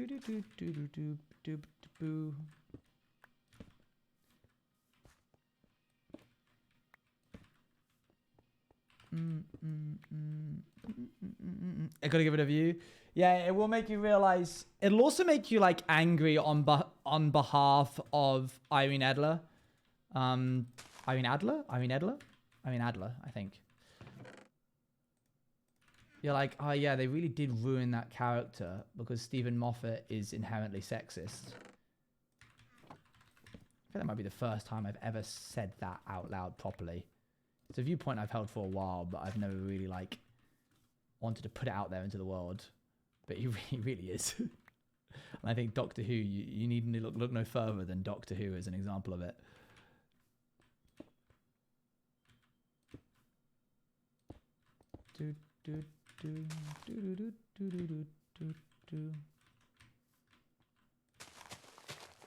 He low-key is. He gets away with it because he structures his. He's like, oh, you guys don't like powerful women? What's wrong with powerful women? Oh, you. How can I be sexist? I write Irene Adler as some crazy dominatrix that defeats Sherlock's in all of his games. Oh, I write River Song as this super powerful and bad girl who is like constantly one-upping the Doctor. Mate, just it comes across really weird when you keep writing these male characters being controlled by these like exotic obsessed women. I'm all for the empowerment and feminization of women in media, but the way you go about it just makes me feel icky.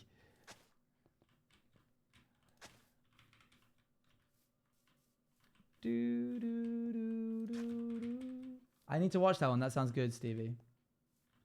Yeah, Amy's character was horrible. What was that?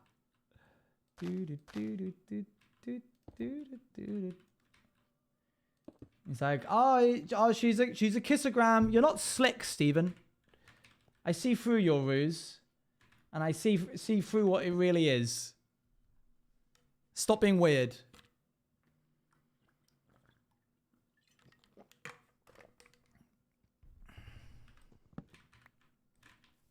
Weird stuff. Anyway, let's see how this looks from the skies.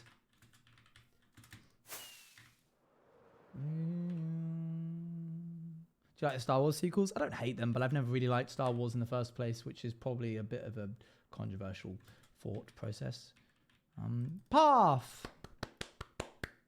It needs some lampposts.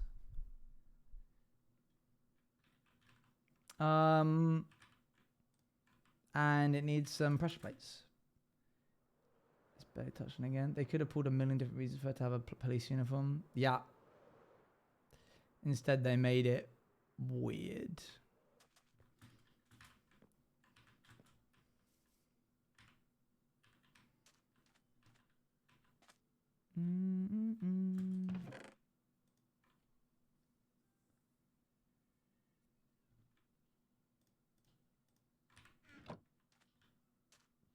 P-T-H. I thought you were doing that clapping. P. A.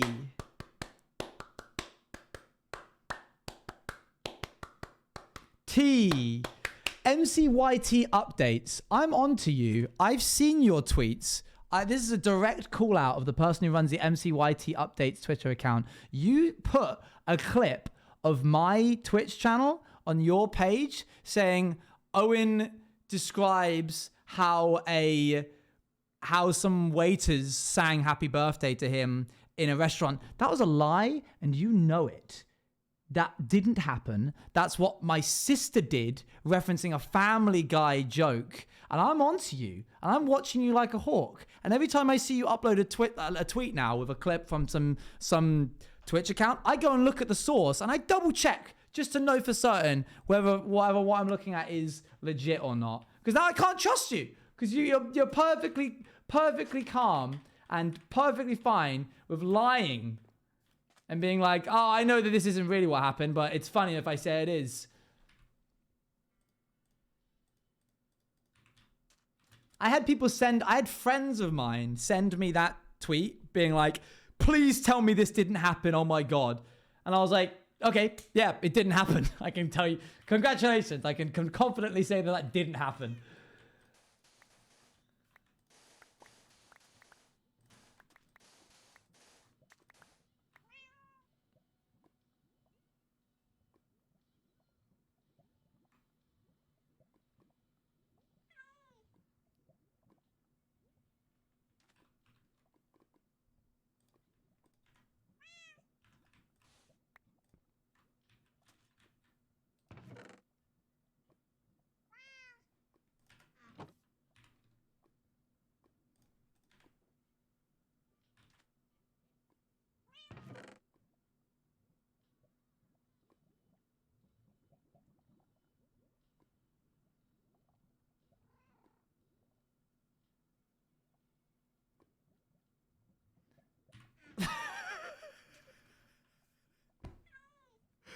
What? This has been sat here from the beginning?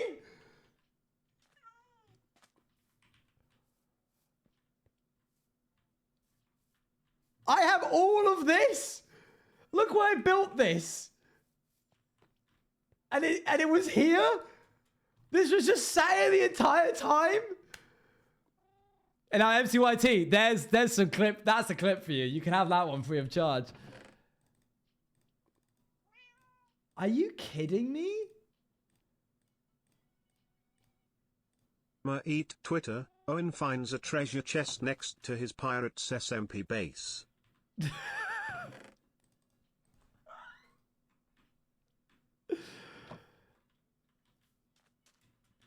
That's crazy. That's like up there on some of the craziest stuff that's happened to me in this world. I've never found a treasure chest accidentally. That's got to go into the yearly highlights, surely.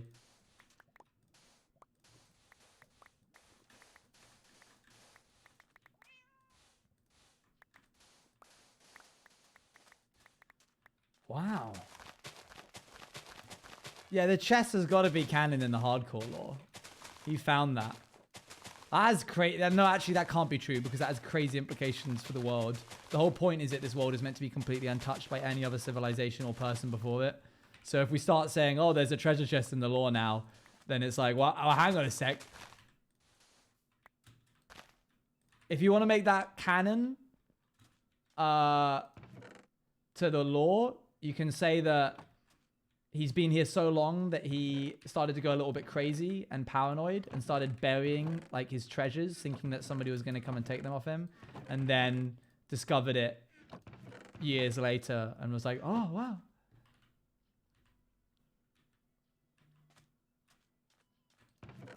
We retcon. We love a bit of retconning.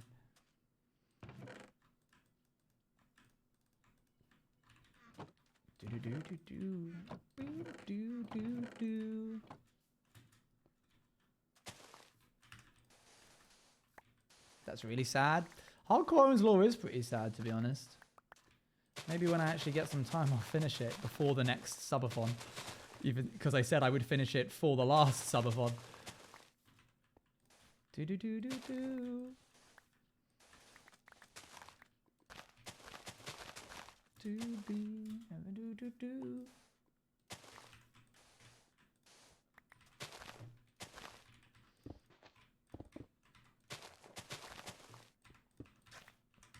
Oops.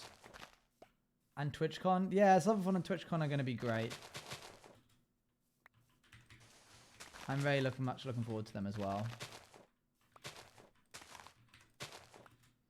Shower you with gifts? Oh my goodness. That's crazy. What? No.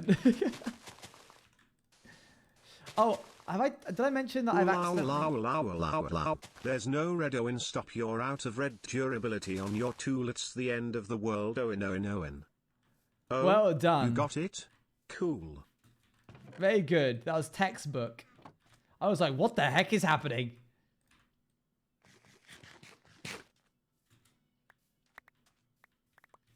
Did I tell you that I've got a new character? I think I mentioned this last stream. For the new project that I'm in.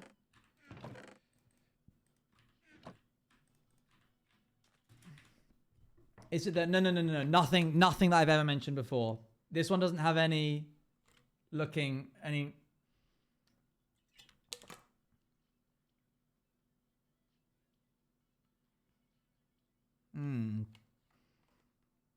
You've been snooping, have you? You've been doing a bit of snooping, have you? Doing a bit of snooping. Okay, so firstly, not caveman. That's not the vibe. Secondly, you will see proper concept art of him when it releases on the 24th.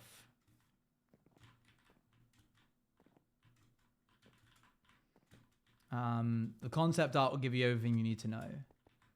In the concept art, he has. I've accidentally potentially made. Maybe HC.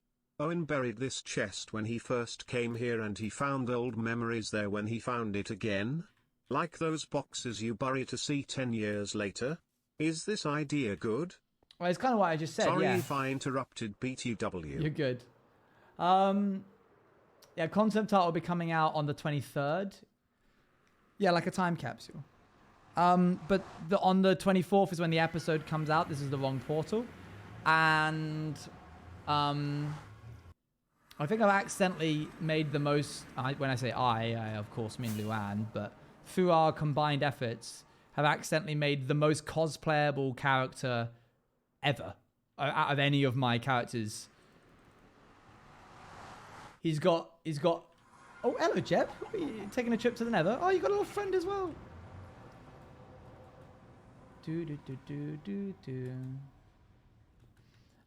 He's got a massive weapon. And if I know anything about cosplayers is that they enjoy the challenge of making an absolutely heck off 6-foot weapon. Yeah, I think people will enjoy him a lot. Just me if I baked something and brought it to you. That's where you might show appreciation. I don't want to bake something if you wouldn't take it anyways. Oh, mate. I'm meant to say no to this. Because this is like, what if you were just actually somebody who found me 2 years ago and decided, I'm going to kill this man, and then put ear medicine into my cookies, and then I died. Oh, please don't poison me, Stevie.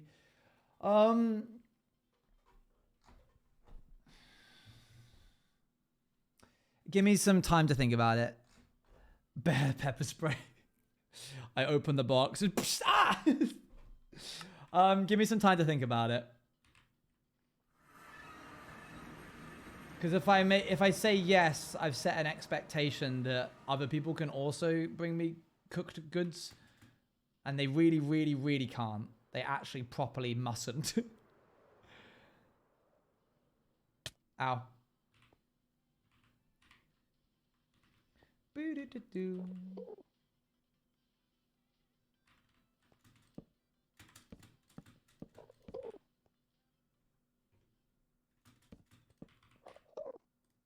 What are you doing up here, man? How did you even get up here? Okay. Oh wait, they can teleport. What do I mean, how did you get up here? Unrelated, what's your favorite? If I were to have anything, it would probably be cookies. Just because, like, I'm pretty certain that's one of the safest baked goods you can get. I probably would deny anything that was like wet in nature. You know, like cakes can tend to be quite moist. I'll practice cookies then. Well, at the very least, I can be happy knowing, even if I don't accept any at the end of the day, and I let you know ahead of time that you've enjoyed making cookies. All right, fly out to here.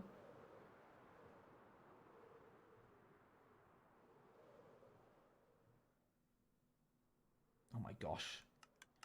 That's a lot of dudes. How did you guys spawn?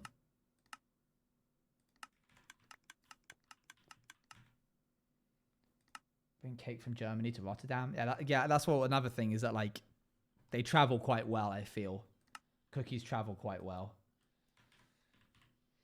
Right, time to top up the tanks.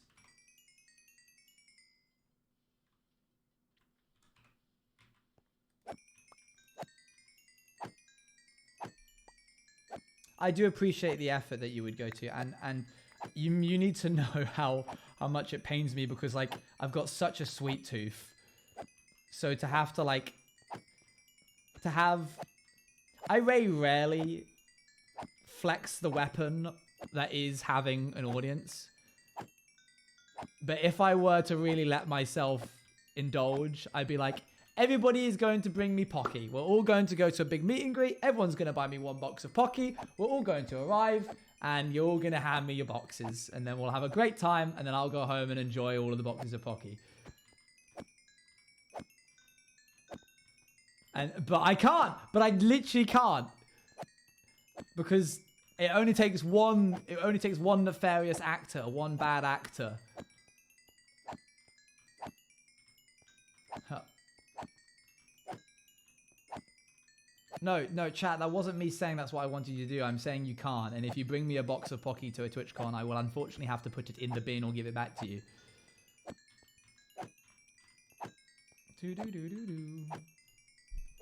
I adore food so much, so it really pains my heart that I can't accept edible goods. What are we allowed to give you? Anything that isn't edible. I made not edible homemade cookie. No, I'm trying. How am I able to communicate this idea more succinctly? Because I feel like I'm not getting it across. Unless I watch you prepare it. I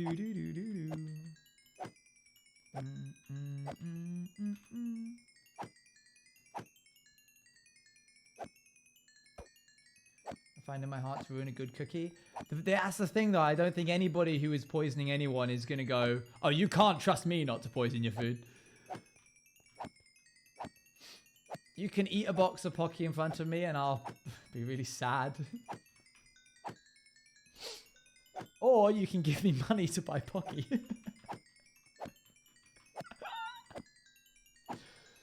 What is that about, right? Like, if you turned up to somebody's birthday party, and let's say it wasn't like a big thing, okay? Somebody's like, I don't know, 19th birthday party. It's not a crazy one. They're not going wild. You're not going to the pub or anything. They haven't asked for any present. They've said, hey, everybody, don't get me any presents. I'm not looking anything for special. But you rocked up with a box, like, I don't know, 2 boxes of Pocky. Retail value of about £3 each. We'll call it £6 in total. And you gave that to them. They'd probably be like, oh, it's nice. That's good. Nice. Yeah, thanks for that. I like that. It's a good gift. But if you rocked up with £6 and gave that to them, why does that feel insulting? Why is that like, okay, thanks for the £5 note and £1 coin. Insane how you could have poisoned me if you wanted to. Oh, yeah. The Pocky is bought personally for them. I guess it's about intention, isn't it?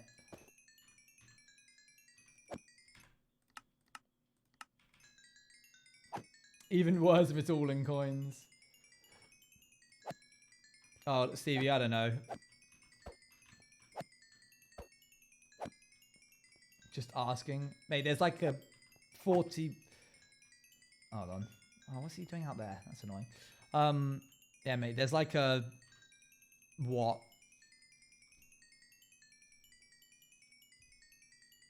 85% chance I'm going to have to say no in the end. We're still the one and the same. This is my tired blade.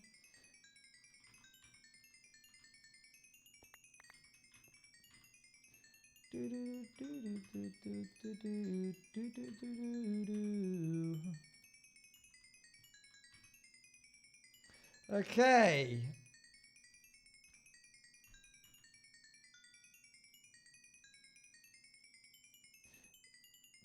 Yeah, I wouldn't mind if I got money for my birthday, I don't think.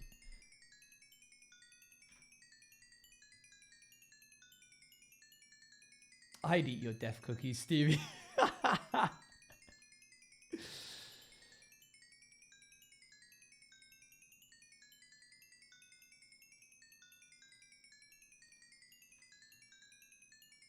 Yes, it does, Ghoulish, but not anymore.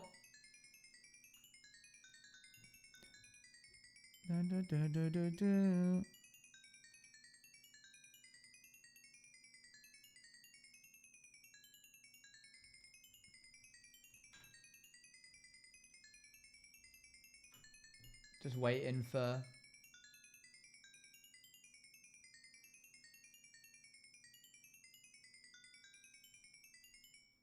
Okay.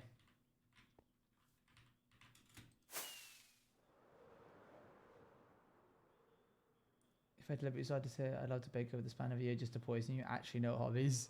You'd be surprised. Weirder stuff has happened to other creators. This is the tight blade. Everything I want to love is gone.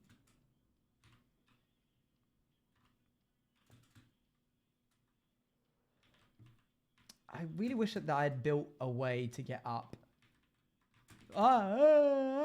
Whoops, I fell. I wasn't planning to, don't I? Guess he's about to go crazy, go wild, go stupid.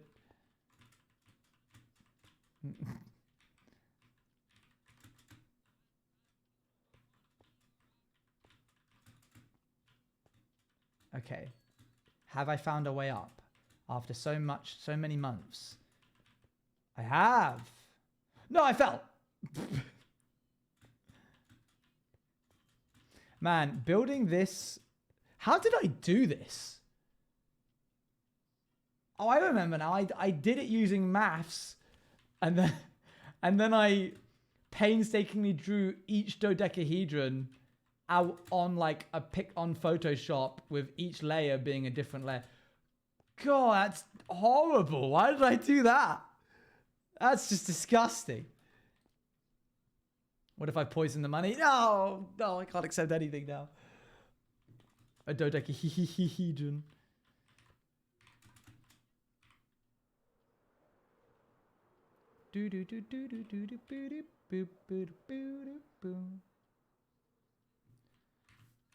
Okay, tools are all repaired. We're not going to do the whole path today, I think, because I do want to get on with coding. What we'll do is we'll remove the beach, and then we will... Oh, that's really weird. That felt odd not having that. And then we'll go do some coding. Oh, but for you...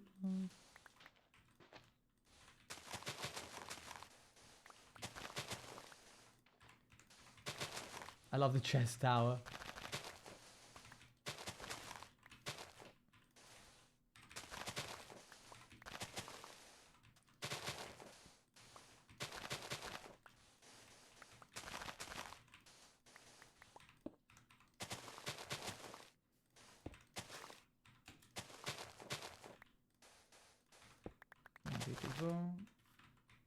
Are you adding playable races? Maybe eventually, but to be honest, the races don't actually affect much of what you can do anyway. Like Shameful said yesterday, I mean, like, Dragonborn Fire Breath or Dragon Breath doesn't really do anything. It would just affect your speed. That would be it.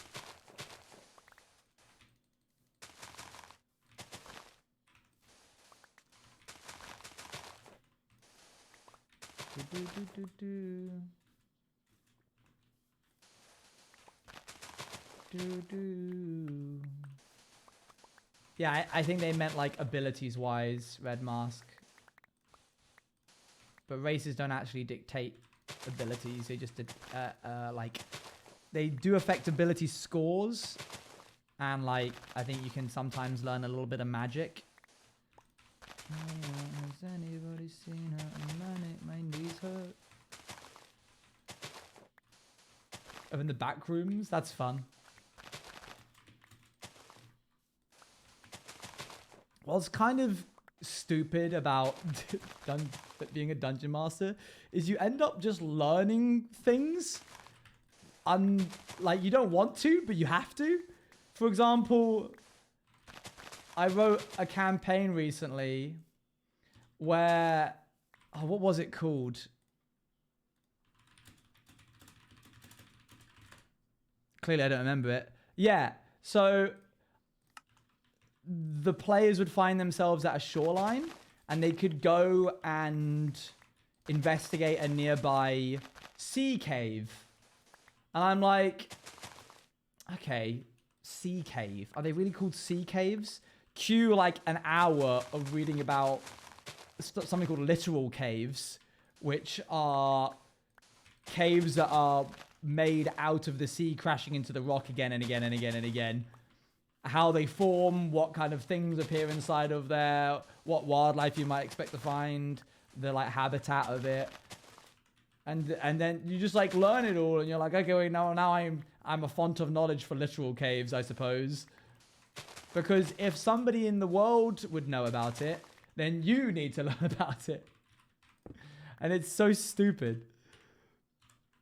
That needs 3 there. Back button there, yeah.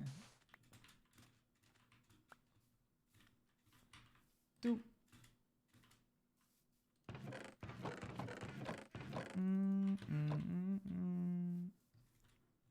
Yeah, and it's sad when you have to learn about it in geography, but it isn't sad when you have to learn about it so that the local fisher folk of the nearby town can accurately describe the surrounding area and use terms that fisher folk would use.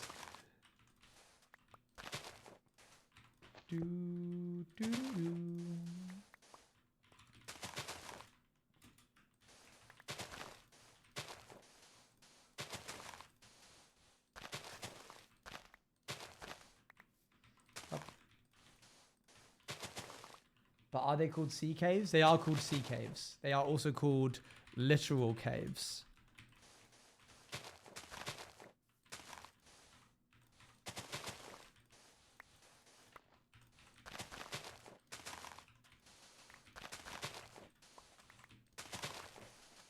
Yeah, I don't know why they're called literal caves.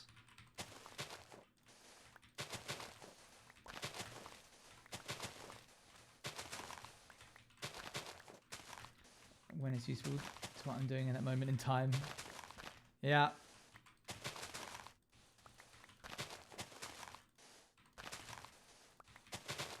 You might be hearing the sound of the grass being put down. It might be the music.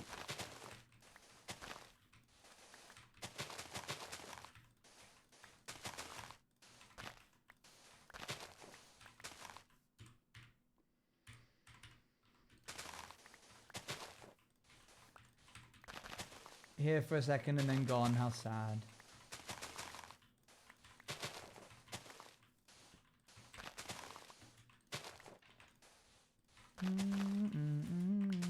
God, I didn't realize removing the beach was going to be this difficult.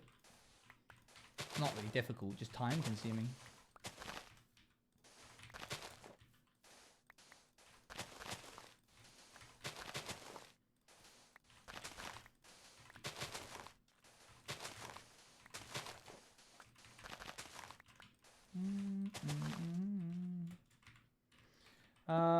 Alright, time to grab some more grass. Good thing I have a bunch. And glad that we have a bunch of sand now.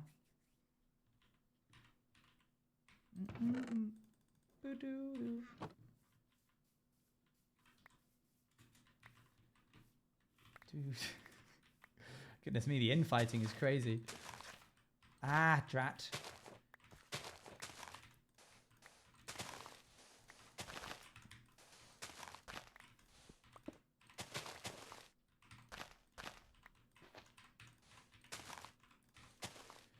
Okay, there we go.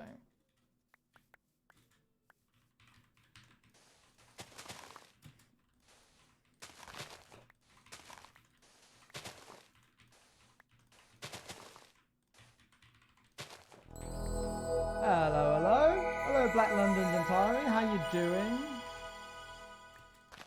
How are you? We're currently just finishing up a path that we're building, and more specifically, getting rid of the beach. We've decided, and by that I mean I've decided, that it's time to be done with the beach. No more beach. Valencia Boop, thank you for the 13 months. Doop. Thank you, Valencia Boop. That's a long time. I now know way too much about SCP stuff in the campaign I joined. I don't know a bunch because I was allowed to use Wild Shape. I could have broken reality or killed my player. Wait, Wild Shape included SCP creatures? Or was it like a futuristic campaign? That's crazy.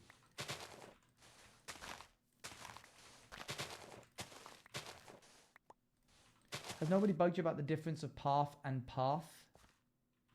The what? Path and path? And we're bound. Woo!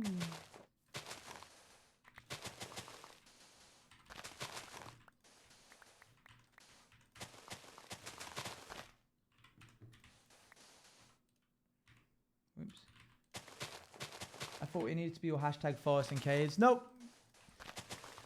The most recent, there's different modules or systems. D&D 5e primarily sees you in a fantasy-based thing, but there's lots of different systems that you can use. I played one where we were literally in space flying from one solar system to another, using like warp drives to blink between different systems. Path and path. I don't know what you mean. Different pronunciations. It's my birthday, tell me how cool I am Wow, now you're so so I can watch the cool, VOD you're after so work and make it my cool. new ringtone extra You're parasocially so- praise me that was joke now get bit ger bark bite No, slash stop. No biting. Happy birthday! Happy birthday! Very cool birthday, yay!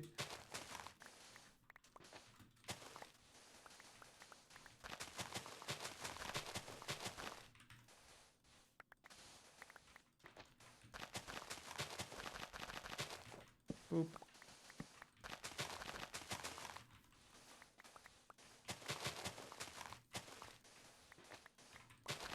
We're doing the happy birthday for Diango.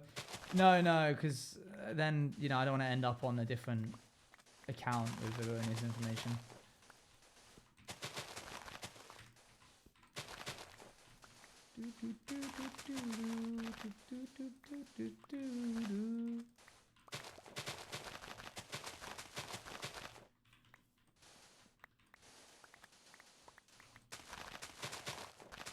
Waiters wish Diango a happy birthday.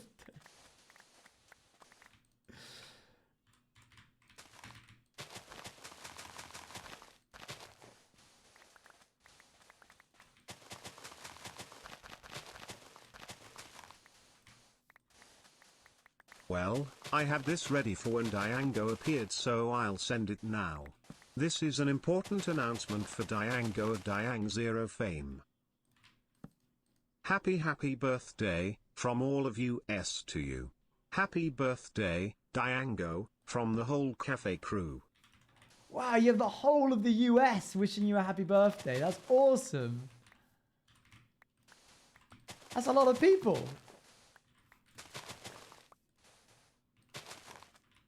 You get only on your birthday? Oh, true. Like Cake Day for Reddit.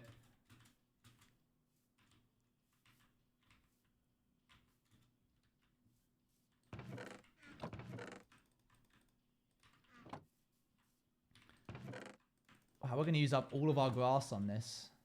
Whoa, this looks so weird now it doesn't have the sand. Don't worry, we're going to add like grass and forests and stuff back into this to make it seem habitable again.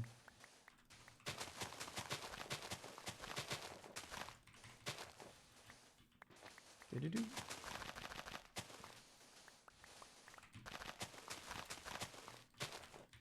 Do-do-do. Do-do.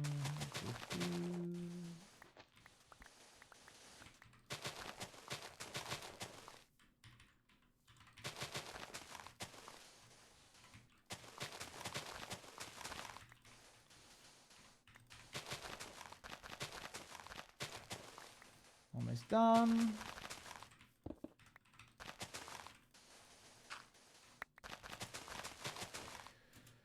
A little bit over here. Viral news.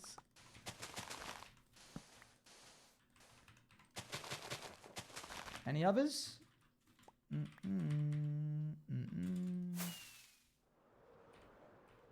That little sand patch down there. Other than that, not really. Looks better without the sand. Yeah, it looks less messy, doesn't it?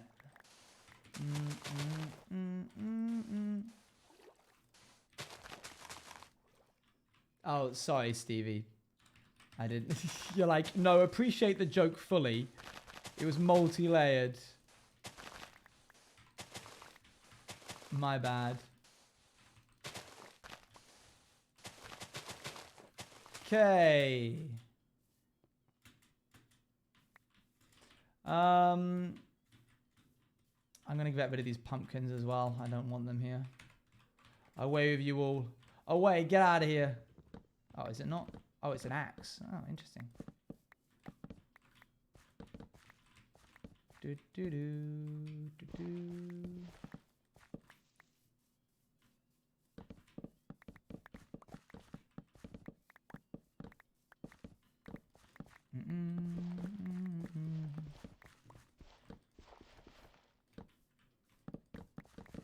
Do do do do do do.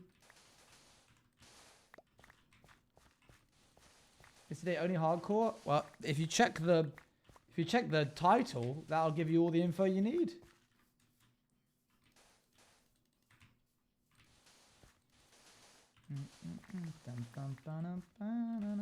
Okay. Good start. Need some lampposts and various other things to sort of titles together, but we'll do that on Thursday. Quick touchdown here. Why did this turn into dirt? What the heck? I'll fix that later. Right. Close that down. Close this down completely. You know what I should do? Back up one. Go to my D&D playlist.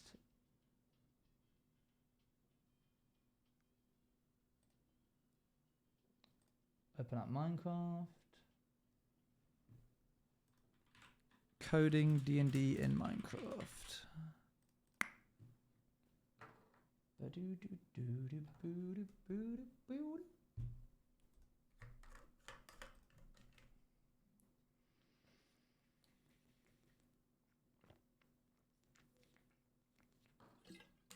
Coding, yippee!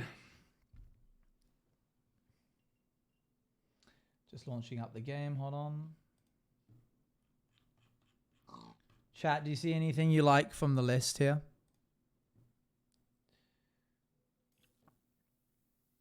Ambient, atmosphere, combat, monsters, mood.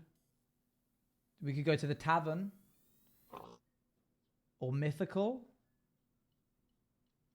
Combat, oh my goodness me.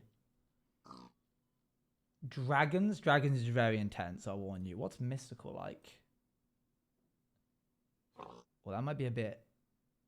The Fae might be interesting. Oh, the Fae's actually kind of what I would listen to anyway. Let's do this and put this on shuffle. Let's see what the Fae is like. Alrighty then, folks. Welcome to trying to code D&D and Minecraft from somebody who has general understanding of how to code, but no specific idea and doesn't really follow the main practices of modern day coding and how you should code in Minecraft.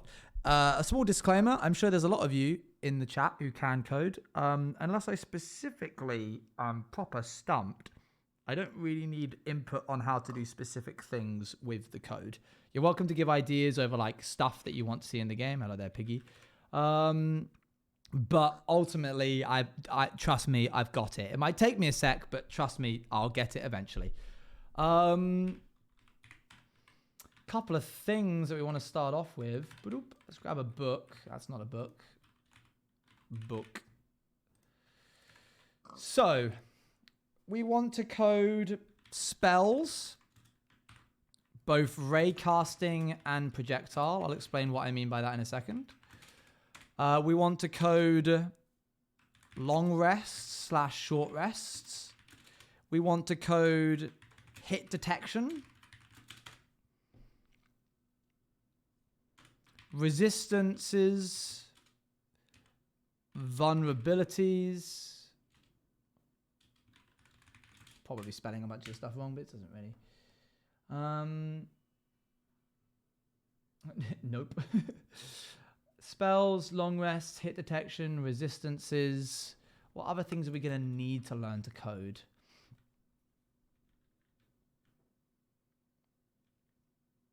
Oh, the actual leveling system. Leveling system.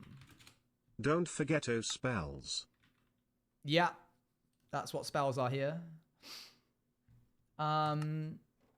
Okay. Passives? Yeah, probably passives. Okay, so let's chuck that into there real quick. I think we want to be able to shoot a spell using something. It doesn't have to be tied to any specific class. It doesn't have to do anything specific, but we do want there to be somewhat of a spell system. You have raycasting, and then you have projectile-based systems in video games. Projectiles are, of course, things like an arrow, or a trident, or a fireball. And raycasting is when, if you right-click, instantaneously a line should be drawn from where you currently are to the spot that you are pointing, and have the thing happen where you are looking. So that's a little tricky to build into Minecraft. It doesn't really exist, but we'll give it a go.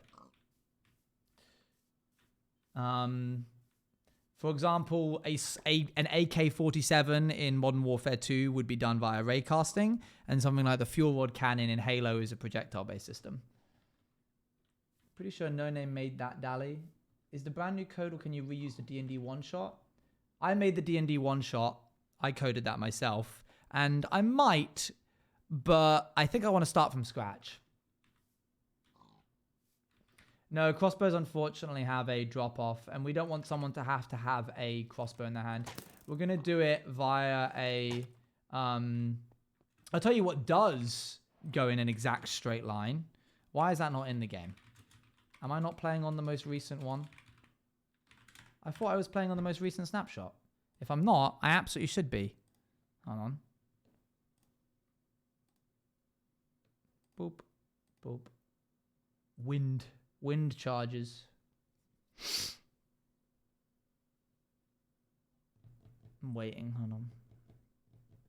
Oh, you need to enable experiments? Okay. I didn't realize it was an experimental thing. I'll be right there. Hold on. Do I need to? Can I enable? Oh, okay, we're just not gonna use it. I don't want to have to enable stupid other additional things. I'll just keep playing on the world I'm playing on right now. Because otherwise I'll have to redo all of this, and I don't want to. I was about to say cool stuff with the ring. Thank you. Sometimes I drop it. Sometimes I don't. I tend not to drop it if I do it downwards, but if I point it upwards, the chances of me dropping it is exponentially higher. Okay, so we want to have a fungus on a stick. And we're going to get a Visual Studio Code window open. And we are going to change to right monitor solo. And we are going to make a new function called exe, which stands for executable. And that is going to make a scoreboard of objectives called right_click. And it's going to have a Minecraft custom, is it custom dot? Fungus stick. What is it called? I'm gonna have to look up what the exact thing is called. One moment. Fungus on a stick scoreboard Minecraft. Is it warped fungus on a stick? Always learn so many new things. Thanks. Minecraft dot warped fungus on a stick. Weird. Oh, Bagheera's ho ho woo. Bagheera's yelling. I don't know if you can hear that.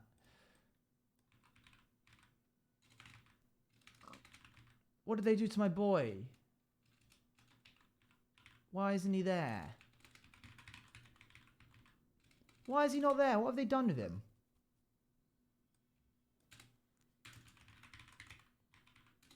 What did they do to him?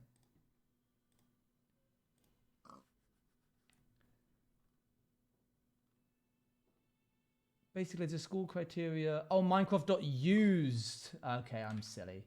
I'm silly goofy. So, Minecraft.used warped fungus on a stick. Scoreboard players set all players for right click equal to 0.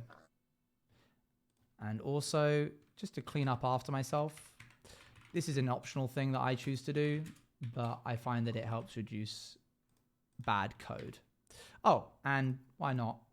Scoreboard objective set space sidebar right click. I need to get used to flicking between game and end. Yeah, I need to get used to flicking between these two things. Okie dokie. And then we do reload, function dnd.exe. And there it is on the right hand side. And if I take this and I right click, it goes up. Wow, we can detect right clicking. Yippee chat, we did it. We're done. Let's also have the exe code ran from the load code so I don't have to constantly do it again and again. dnd.exe. Yay. Okay. In the tick function, we want to scoreboard players set all players for right click equal to 0. Good. And then execute as all players whose scores are currently equal to right click equals 1 or more. Run, say hi. Now when we right click, oh my gosh, I say hi, yippee. Good start. Now let's have it call a function. We're going to make the firebolt cantrip to begin with. So I'm going to make a new folder. I'm going to call it spells. And then underneath this one, I'm going to call it Arcana. And then underneath that one, I'm going to make a new file called firebolt.mc function. And then we are going to summon an armor stand at my current location. And now we have to go to a special website called MC Stacker. To MC Stacker. YouTube button. There we go. I'm going to get really good at using my Stream Deck for this blooming stream. I'm going to use it more in this one stream than I have the entire rest of the thing. Are you coding in Java? No, this is a specific code in Minecraft. It's Minecraft commands. I can code in Java, but Minecraft commands for vanilla stuff is all done with Minecraft commands. Okay, so we're going to summon an armor stand. I never know how to. I never remember how to do this myself, and so I can't be bothered to figure it out. I don't want to have to bother memorizing it. We're going to give it a tag of spell, and we're also going to give it a tag of arcana. Okay, it's going to have no gravity. It's going to be invulnerable. It's going to be a marker, which basically means that it doesn't have physics, so things can't hit it. And it's going to not be invisible for the time being. And that's it.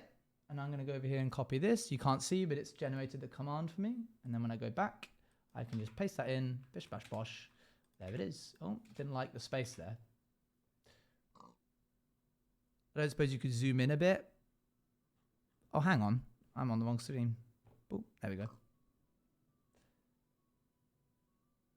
Yeah, often graphic designer and good coder don't interlock. You'll often find that there's a lot of really good graphic designers out there who can't code, and a lot of really smart coders who can't do graphic design save their life.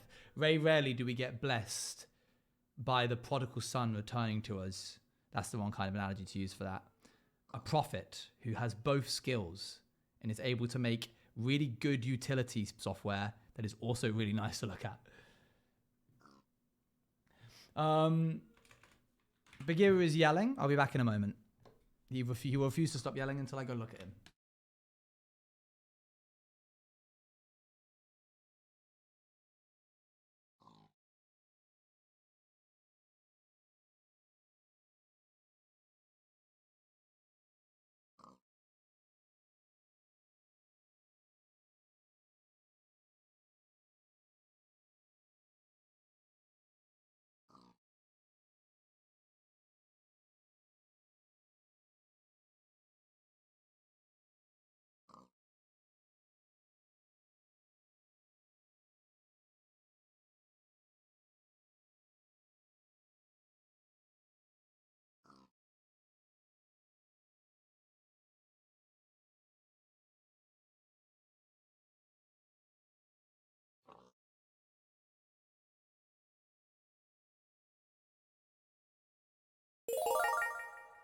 That's like almost totally a year.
Hello, it's me.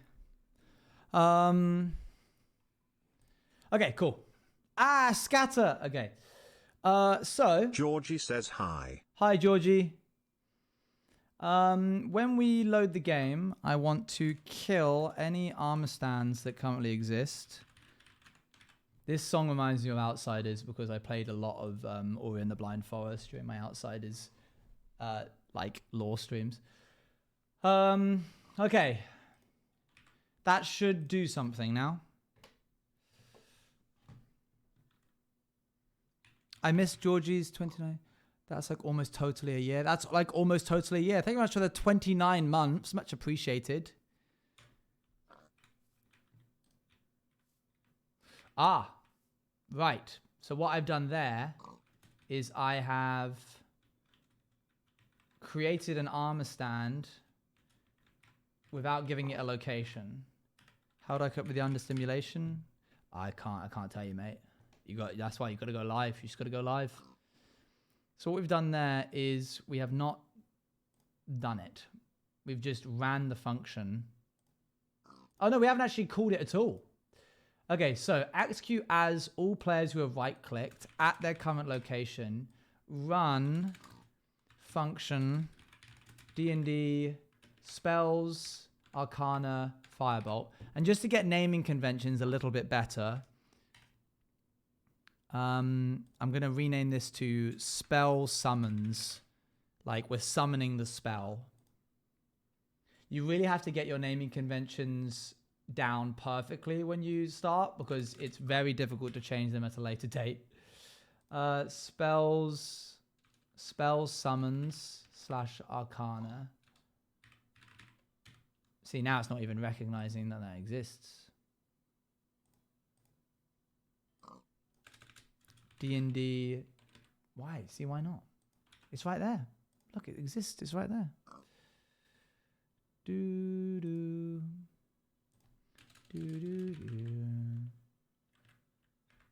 Boo. Bad software.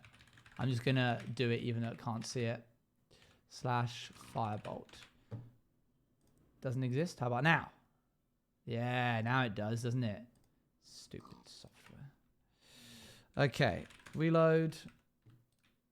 Way! Spell that summons. Maybe. Cast spell. No, because you're summoning the armor stand. We'll just have summon twice. Cool. We summon these guys. But they're not at the right spot. So, we are going to have them be 1 block away from the player. These little nice little things. Let me introduce you guys to something here. Let's get an angry villager particle effect. These tilde signs are relative positions. So if I do that and then just give it some other numbers, these ones aren't important. Don't worry about this. Speed, nothing, force.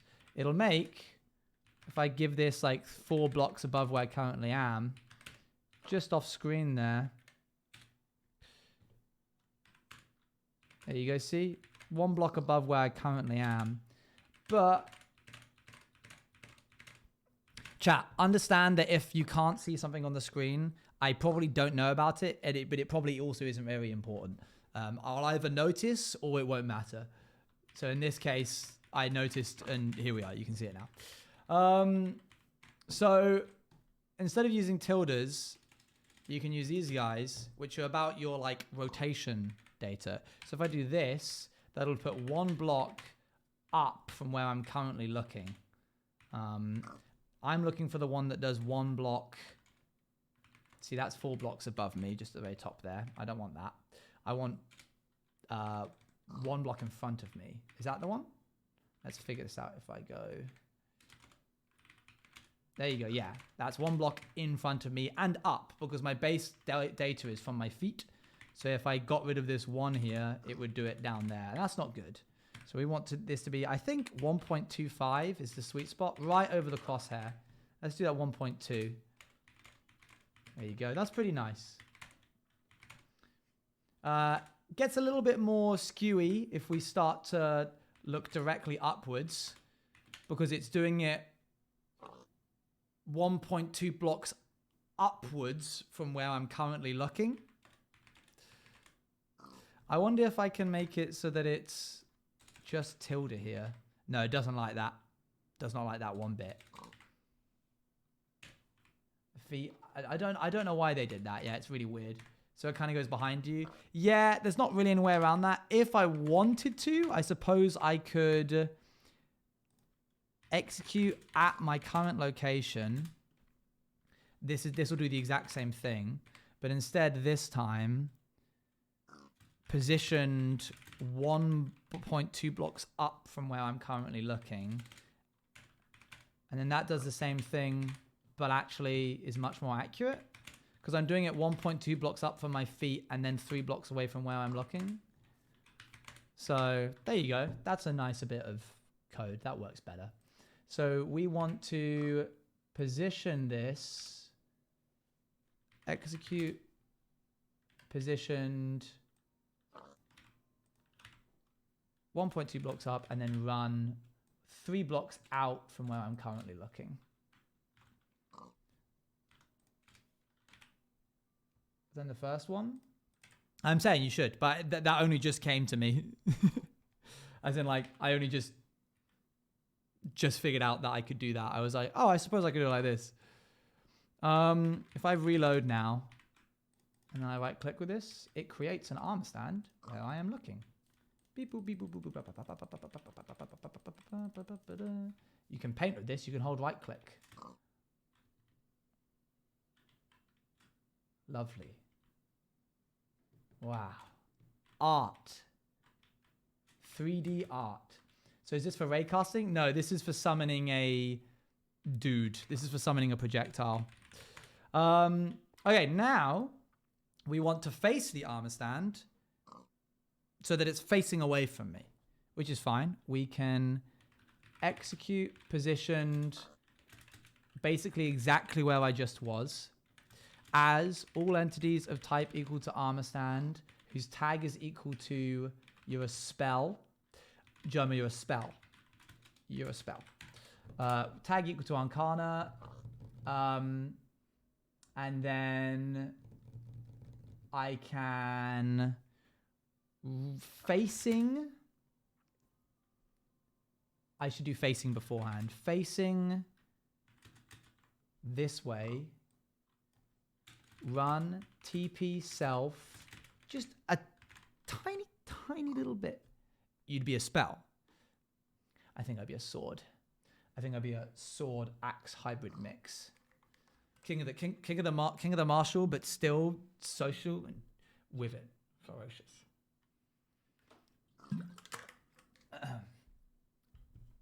Okay. Anyway, so I ain't got a little, a little distracted there. Now, if I do this, yep, that's just as terrifying as I thought it might be.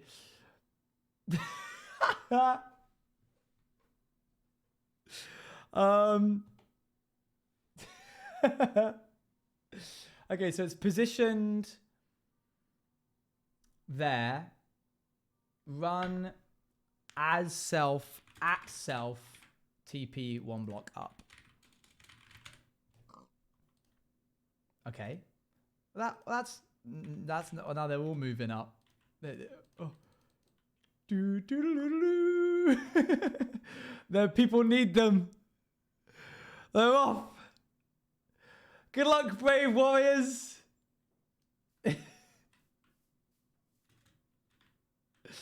Look, that looks kind of sick. That's cool. You're gonna crash your game of entities. Nah, this is like one every second. This is fine. I got a much stronger computer than I used to. All right, well that didn't work. Execute positioned here. So I'm executing as myself. Positioned, and I want to face 5 blocks out from where I'm currently looking.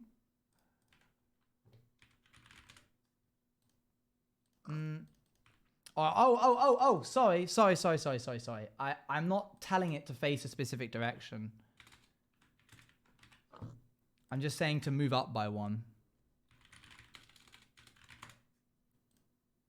Oh, no, didn't want to do that either.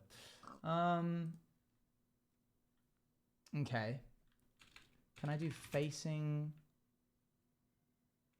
entity closest player? Why apologizing to us? I'm more apologizing to myself, I'll be honest. Yeah, I think that should be fun. Let's try that. Oh, there we go. They now face me. Face me, my creations. Yes, good.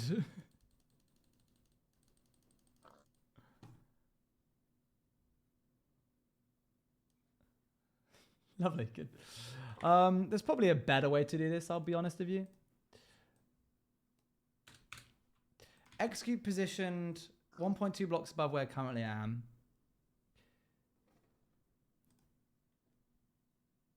Positioned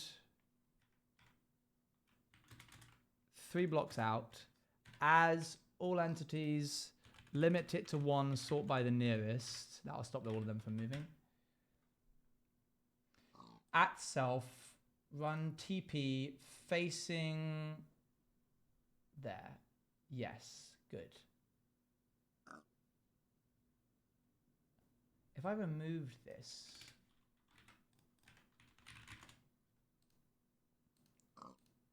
oh, that's way better. Wait, did I reload? Yeah, I did reload, didn't I? Oh, that's much more intuitive. Okay, great. So what's happening is it's taking the armor stand and it's running it 1 block. It's moving up a little tiny bit up from where it currently is, and then it's facing the closest player. I want to see if I can get rid of that dependency on facing me. You can't actually see that tiny little bit of code at the end. I'm going to put myself down here. I feel like that's probably for the best. Why does it need to move up? If it doesn't move up, it won't change the way it's facing either. No, this is just for fun. This is like something I'm going to do. Why does it need to face you? Because in a moment, we're going to start getting it to move in a direction. And the easiest way to get it to move in a straight line is to face me and then move backwards, facing in that direction permanently. Which means when I right click, it'll adjust to face me and then it will just go woof, backwards, but not continue facing me as it flies away. I want to remove this dependency, and I think I could if I did this.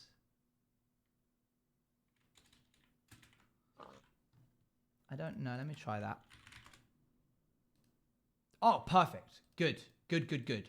Okay, this way, if another player happens to be standing closer to it, it won't lock onto that player. Like, for example, if there was a player here and I did this, it would lock onto that player and then fly that direction, which is not what we want.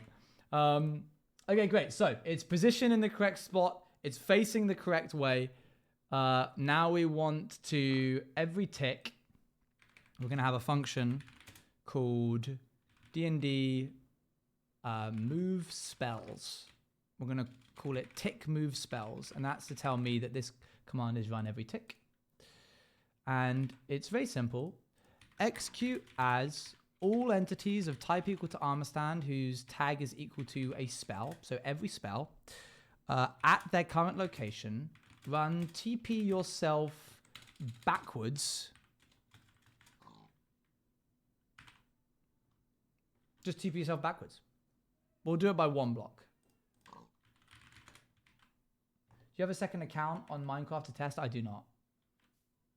Ah! Oh, off he goes. Bye-bye. Okay.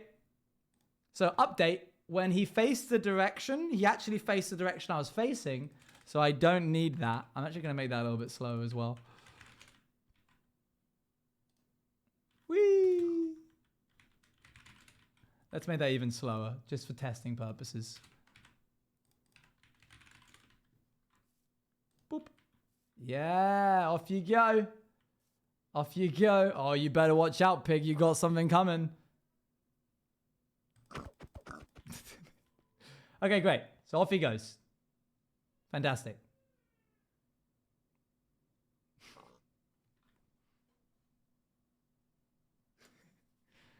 God bless his service. Okay. So now we need hit detection. We want it to detect when it hits a block. I think the best way to do that is to detect the direction that it is currently traveling and see if it's a block. So we're going to make a new function. Rather than continuously executing at this again and again, we're just going to move this check to be here. There. So now every spell runs tick move spell, and we're going to rename this to move spell rather than spells. Do you want me to make this a bit bigger, by the way? I feel like it's quite small.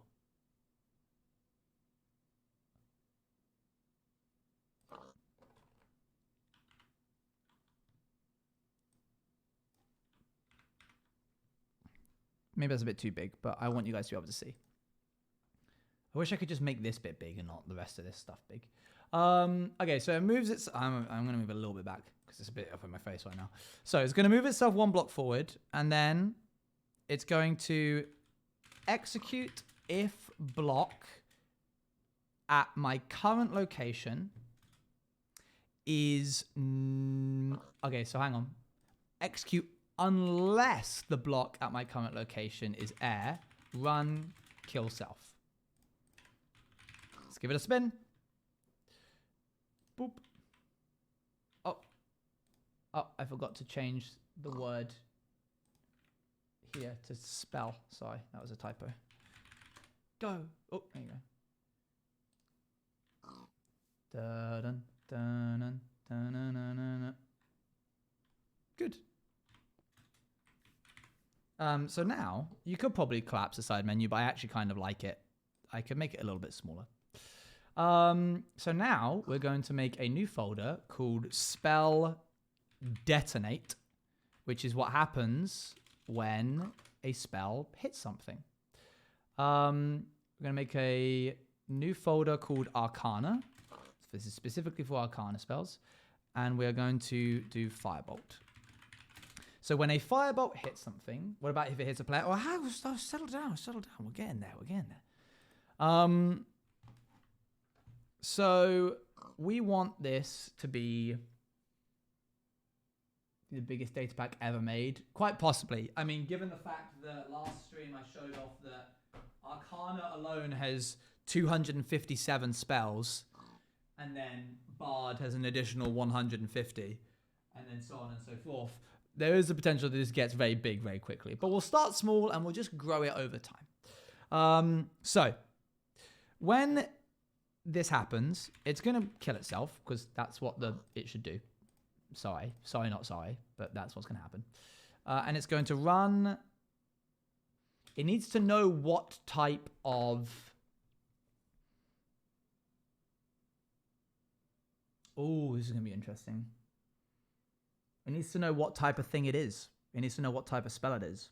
So actually what we need is a function called spell detonate, which is just in the root folder. And then, where did that go? Oh, oops. I didn't actually specify that it was a specific function. Go away, shoo. Okay, there we go. You need to specify the namespace. So that would be D&D spell detonate. And then we check if execute if the entity of self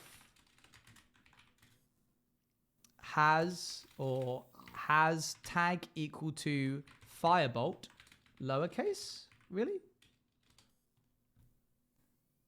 Hold on. Summon. Did I not even give it a... Oh, man, I didn't even give it a firebolt tag. It didn't know that it was a firebolt, chat. Firebolt.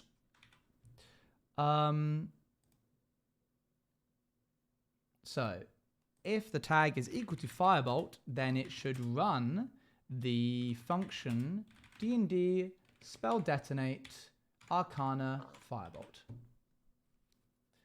Are you adding ritual spells, can't you? If so, you're in for a long job. I don't know how far this will go, but we'll just keep doing it until it's no longer fun. That's the joy of being self-employed. I can just literally stop whenever I like. So let's play a sound. I think good one here would be entity.ghast.shoot. No. Fire charge. Item.firecharge.use. Master for all players at its current position at a volume of 1.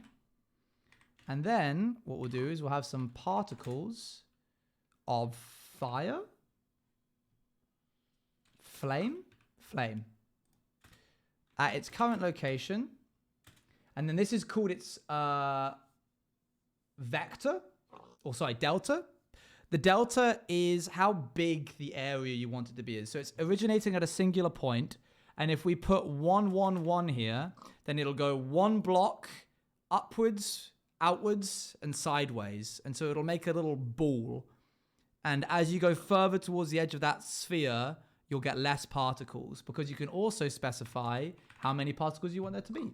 So 100, for example. You can also specify the speed. If they have a higher speed, they'll scatter around everywhere. I'll show you what that's like in just a second. Let's experiment with some particle effects. As a radius or XYZ. As I believe... See, I'm not entirely sure. I think it's like a secret third option, because if you do 1... I've personally found that it goes over 1 block, both in radius and in XYZ. So I'm not entirely sure where they're getting their mass from. I think it's some other special secret thing. Execute positioned where I'm currently looking. Run particle. Okay, great. So that's what happens if you give them a speed of 1. If you do 0.1, as you can see, they're still pretty fast. Even 0.01 seems to be pretty fast. So we're just going to have it be 0. So there you go. There's a bunch of flames in a... Like, see, that was 1. This is 1. If I make it 0, it'll make a disc or a line, sorry. But that's more than 1 block, right? Like, what is that? If I stare right in the center, this is 3 blocks wide. And look, they're like right there on the left-hand side. Sometimes it will go really far. That's 1. I don't know what measurement 1 is. So I'm thinking... What we'll do is we'll go... it's going to be a sphere. So let's do 1, 1, 1. And then we'll make it 200 flames. Pew. There's a fireball. We can always play around with the particle effects as well. All right. Let's give this a go.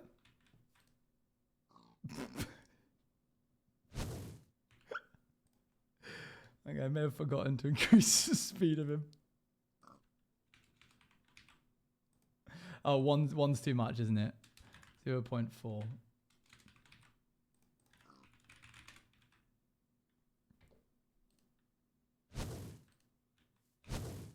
Okay, let's try 0.7. I want it to have a bit of an oomph to it.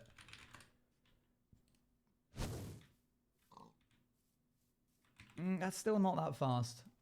I'm also going to have it stop summoning so far away from me. Because now that we know that it's doing that just ahead of itself, we don't have to do it like that anymore.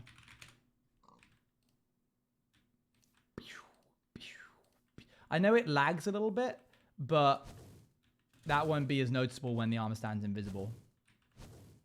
Pew, pew, pew, pew, pew, pew, pew, pew. All right, and now for the little extra bit, because this is what a firebolt should do. Fill in an area of, we'll say -2 that way. Let's make it -1. -1 in all directions, and then +1 in all directions. Fire, replace air, which means that any block that is exposed to air will be set on fire. You cannot set fire to blocks on the side of them unless they're made of wood. So, for example, if I were to take some spruce, that's just a Minecraft limitation. Can't get around that. But if I were to do this, it does go on the side there. This is firebolt. And so the way I said that made it sound like I was going, actually... But I'm trying to like explain it and I'm trying to figure out. Actually, firebolt doesn't do force damage. So Firebolt doesn't explode per se. In fact, there isn't a single fire spell in D&D which explodes. Shatter explodes, but Firebolt and Fireball and Burning Hands all just deal fire damage. So that's all we're getting. That's all you're getting right here. But what we should do is... That's nice. Thank you. Fireball has an AoE. This is true. However, still doesn't explode. And what we'll do is we'll make the AoE. This is only a little guy. This is a cantrip. In fact, I might even make it so that it only makes the block that you're currently hitting on fire. Is it a spell that launches a player into the air? Probably.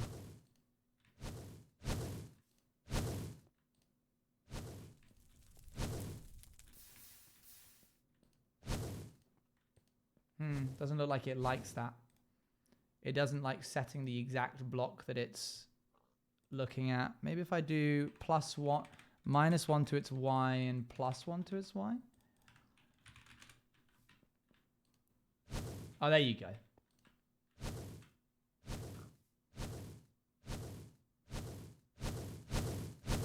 All right. Looks like we can't get a nice in between. So let's just do what we were doing before. But currently, of course, this doesn't actually do any damage to anyone, which is why we need to set up our next thing. Summon Husk. Husks can't burn, I don't think. Let's do a Pillager.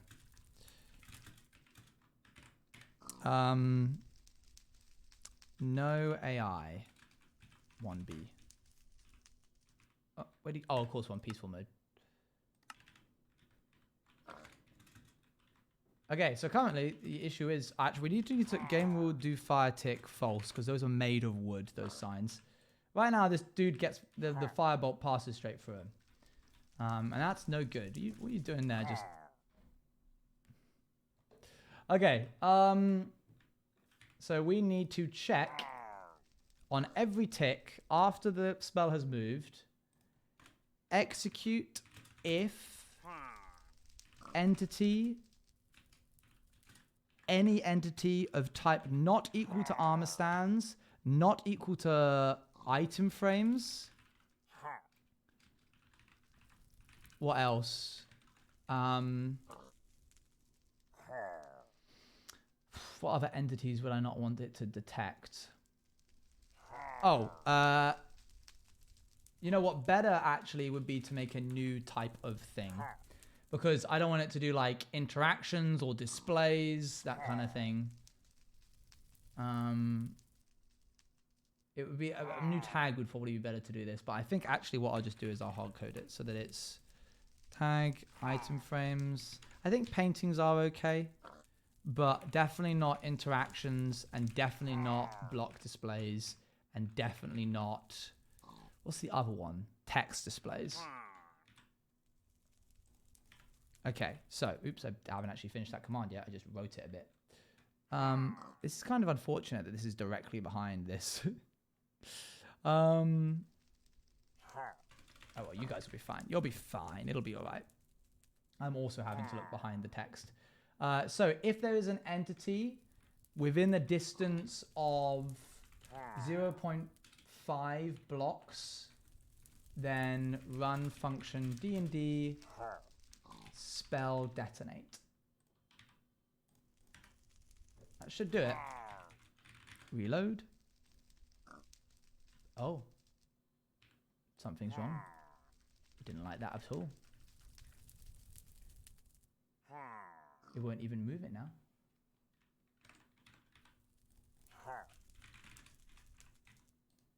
Okay, there's definitely something wrong with the line that I did. Let's move back out a little. I need to see this completely.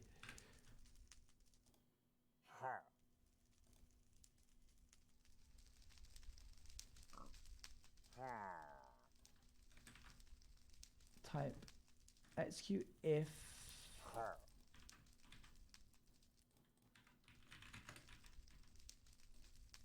there you go. Yeah, I also will count as an entity, but it won't detect that. Okay, so it's moving through that very quickly. Let's make this go much slower.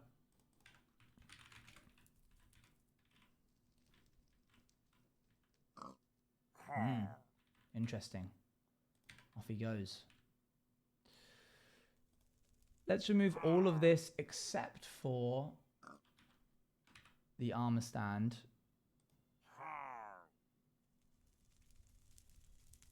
Yo, he dodged it. That's sick.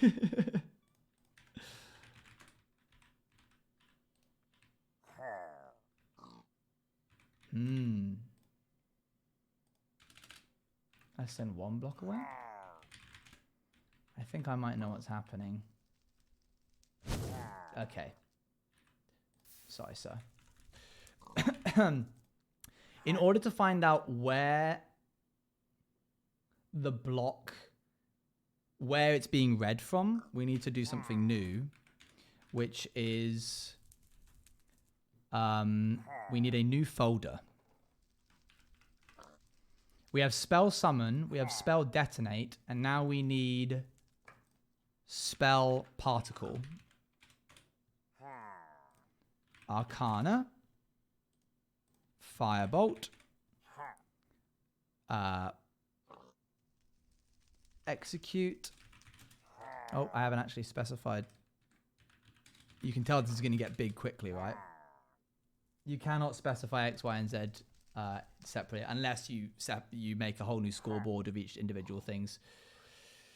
Okay, execute at self run. Thank you very much for the 15 months, Silent Silver Bee. All this just for one spell. But once we have the groundwork, we'll be able to copy and paste it a bunch. We're going to do a particle of a little flame at my current location with no delta, no speed, and only 1. And it's going to be forced. Now we'll be able to... Oh, actually, no, we won't, because I haven't specified that I want it to do this. Tick. Move spell. I'm going to make a new function called tick spells. And inside of this, we are going to run function tick D&D tick spells. And then inside of that, we are going to run the other stuff. Execute as all players who have right-clicked, run, summon that. So this is all just the stuff to do with spells. But then we need a specific thing. Execute as all entities of type equal to armor stand whose tag is equal to firebolt. At self, run, function, D&D, spell particle, arcana, firebolt. Which means we don't actually have to specify that this is ran at its current location. We can just do that. Does Minecraft just detect any file? Okay, so in here, you've got tags, which are important for Minecraft to understand certain parts of the data pack. And we have a folder called functions. And this is basically saying the load function is called D&D load, which is here, which basically means when the data pack gets loaded, this is what it should run. And same for tick. Those are special. Tick is a special function that is ran. And you don't have to call this tick. This function could be called anything. It could be called asstuff. And as long as you specify in here that the tick function is called asstuff, then it will run. I, for my own personal help, call anything that is ran every tick as AKA from the global tick function. I begin it with the word tick so that when I'm looking at my functions, I know that these ones are happening every single tick and these ones aren't. I could put them into a folder, but I like seeing them like they are here. And you technically shouldn't have too many ticks. Technically, I should also call this tick, but what? Okay. So tick spells, good, and it will do that, and that'll be fine. But then, how does it know to run it every tick? Are they all listed somewhere? So in the tick function, just got here. Hello, what did I miss? We're just making stuff. In the tick function, I then specify to call tick spells, and so then it runs this, and then this is ran every tick, and then in here, for every armor stand, it then specifies, for example, this one here, tick spells. So the global tick function calls the next tick function, which calls the next one, and so it goes down. Just the main one is run every tick. You got it exactly. Yeah. Oh, cool.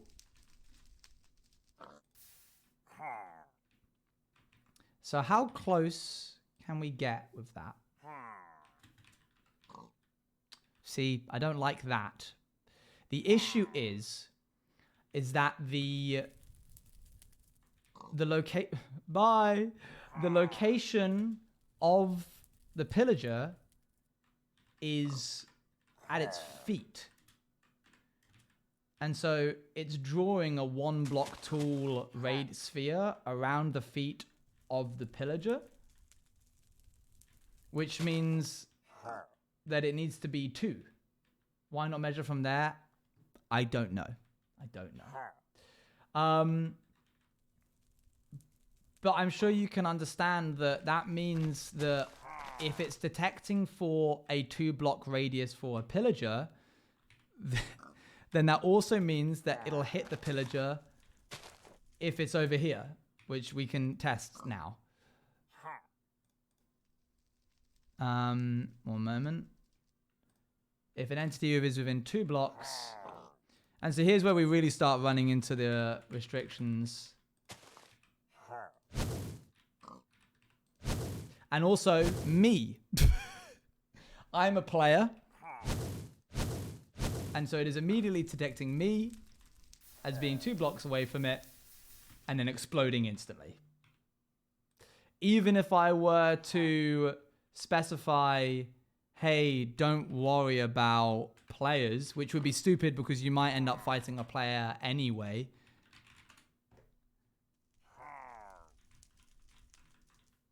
That didn't hit, right? Like, it's not hitting. There's no way to know when you're in the hitbox of something.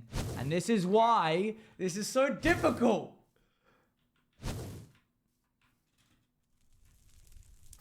So what is a man to do, eh? Don't suppose there's some way it doesn't detect the spellcaster. There is. We could apply a scoreboard value to the spellcaster, which then gets added to the armor stand, the spell, and then it doesn't mind any player that has the same scoreboard value as it. But we'll get to that another day.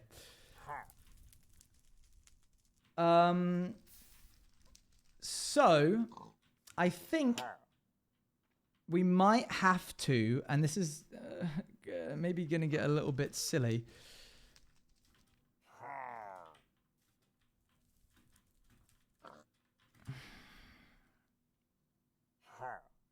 Am I going to have to make my own hitbox system or something? Hold on, I'm just thinking. I'm just cooking something up. Okay, I'm going to try something. We're going, up until now, I've been pretty certain that I've understood how to do everything. But we're going to try something that might not work and might be really laggy when it gets put into like a multiplayer game. In the EXE, we are going to make a scoreboard objective called Entity X Value. And it is going to be a dummy. And then we're going to do the same for Y and Z. We are going to record the X, Y, and Z value of every single... surprise. Ah, yippee! A new skin. I'll have to try that on next time we go into a hardcore stream, which will be on Thursday. Yippee! You guys get a new hardcore Owen skin soon. Mau Mau. There you go. I did it for you. Scoreboard. Players. Remove. Entity. Oh, not players. Objectives. Remove. Entity X value. Entity Y value. And entity Z value. Okay. And then every tick, we're going to run a function. Execute as all entities. Every entity at self. Running a function for every entity is kind of ouchy. Every tick we're running as every entity we're running a function. Maybe I can, instead of running a function which has some overhead, I might just manipulate the scoreboard directly.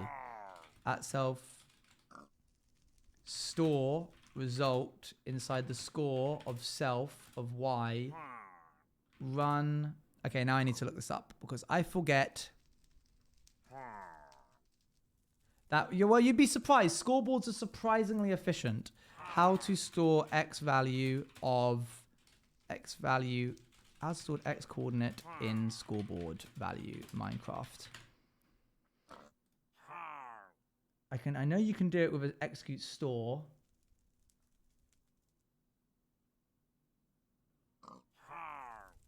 Aha, here we are. Run data get entity. Here we are. Okay, good. Run data get entity from myself, my 0 coordinate, and then 1, and then 2. And we'll store that in Y and Z. So now when I reload, scoreboard objective set space sidebar. Yeah. Oh.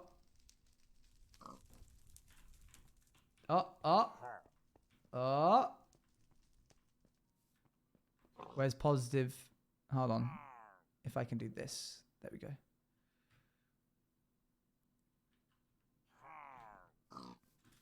Oh, look, a creeper just spawned, and now that's why there's 4, and I'm being pushed off screen. I don't want there to be... Can you go away?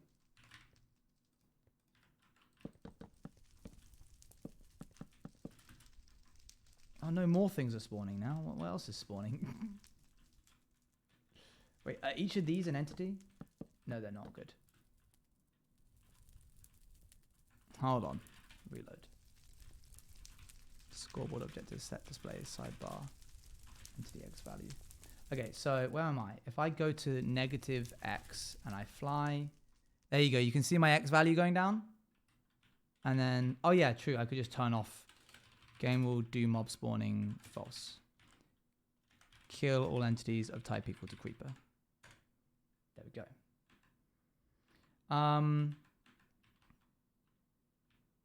Good. And now if I do scoreboard, objective set space sideboard, entity Y, and I go down. Good. We now know the direct location of all entities in the game.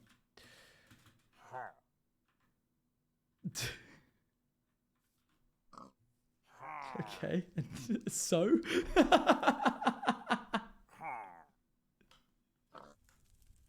What do you want to do, Owen? You want to just iterate through every single entity in the game and check if the X, Y, and Z coordinate is the exact same as the firebolt? No. Stupid idiot.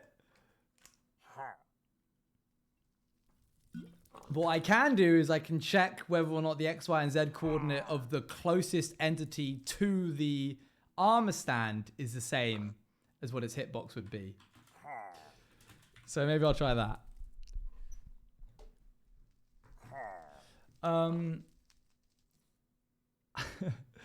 Okay. So execute if an entity, just an entity, just any entity other than an armor stand, type not equal to armor stand, is within a distance of 2 blocks. Because roughly, if it's within 2 blocks, you might be hitting it. If an entity is within 2 blocks of you, and your Y coordinate is the same, this is all going over my head, that's totally fine. You don't need to understand any of this. Okay. Execute if entity is within 2 blocks of you and its score is equal to yours. Oh, you can't compare within a you can't compare within a line of code.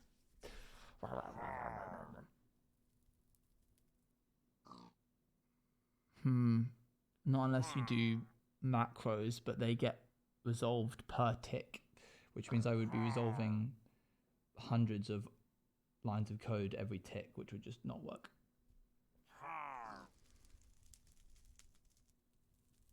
Okay.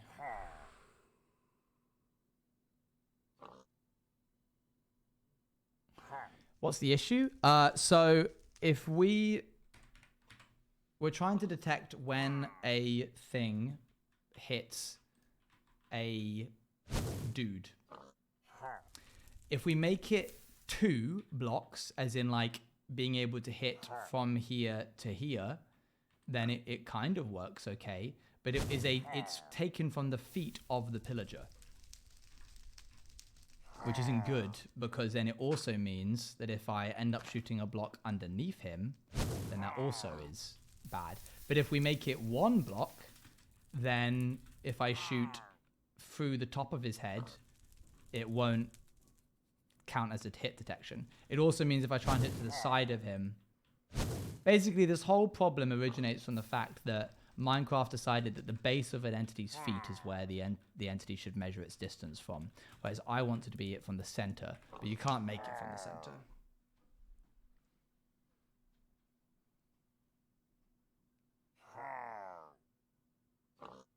Might we have to up the flame effect to match? Well, we don't know yet. Can't you make it 1 and then add to the score? We're not going to probably use the new scoreboards that we made, but it's good that we have them. It would be better to do it off of, why do you want it to be from the center? Because then at least if I make it 1 block, it'll be 1 block this way, 1 block this way. It'll overhang a little, but it doesn't matter too much, or 1 block downwards. What does this do to positively impact the gameplay? I don't know how else I can explain. The thing is hitting, it's counting as a hit even when it isn't hitting him, like this.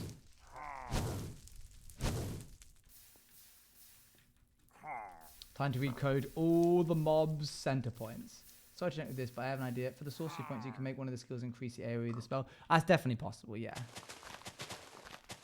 I'm going to quickly look up, just in case I'm being silly, how to detect when entity is inside another entity's hitbox, Minecraft. Because the hitbox is what we care about. How can you detect if an entity's hitbox is within a radius around a given point? Let's see what they have to say.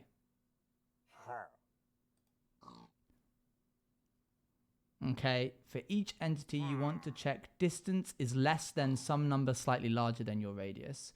You would want to summon an armor stand facing said entity, then raycast to check the hitbox along the facing line for however many units your radius is. You can use the below to figure out if an entity is occupying a specific point. This is what you will check in your raycast function. Assume self is the entity you want to check for.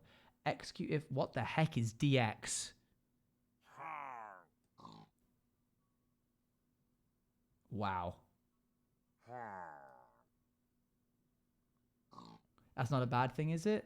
It is. What? Sorry? I don't understand your question. Distance of the X coordinate? I would store the success into storage to make the recursive calls easier. Execute at as run scan entity. Wow. This will check for entity hitboxes within a 0.0 point along the queue facing direction. In increments to make it more precise, you can increase the size of the... I saw another thing. That's probably the answer, but I'm just going to check just a little further. Sick of all the ads. I'm not. Like I actually this one? love ads. Boop. Okay, how to code guns in Minecraft. For hitboxes for the raycasting that we made last episode. And I have built for you guys a very nice graphic here. You have to thank me in the comments. You legally are obligated to. Thank but you. I made a graphic. Okay, sorry, I didn't realize I was legally obligated to. Thank you for the, what was it, a graph? And I have built for you guys a very nice graphic here. Thank you for the graphic. Okay, there we go. Cool. You have to thank me in the comments. You legally are obligated to. But I made a graphic to show how the hitboxes work. Okay. So there's two different ways to detect He's got a gun! entities within a certain location. So, are you able to be a little bit quieter? Can you find it within yourself?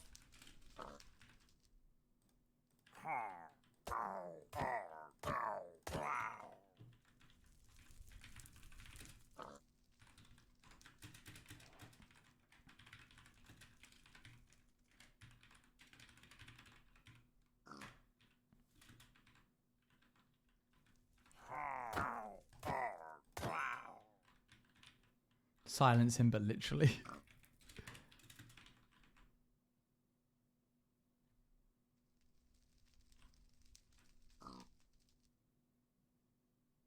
That's what I thought.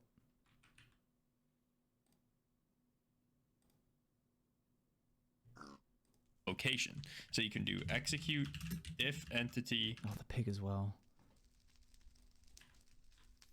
Sorry, little guy.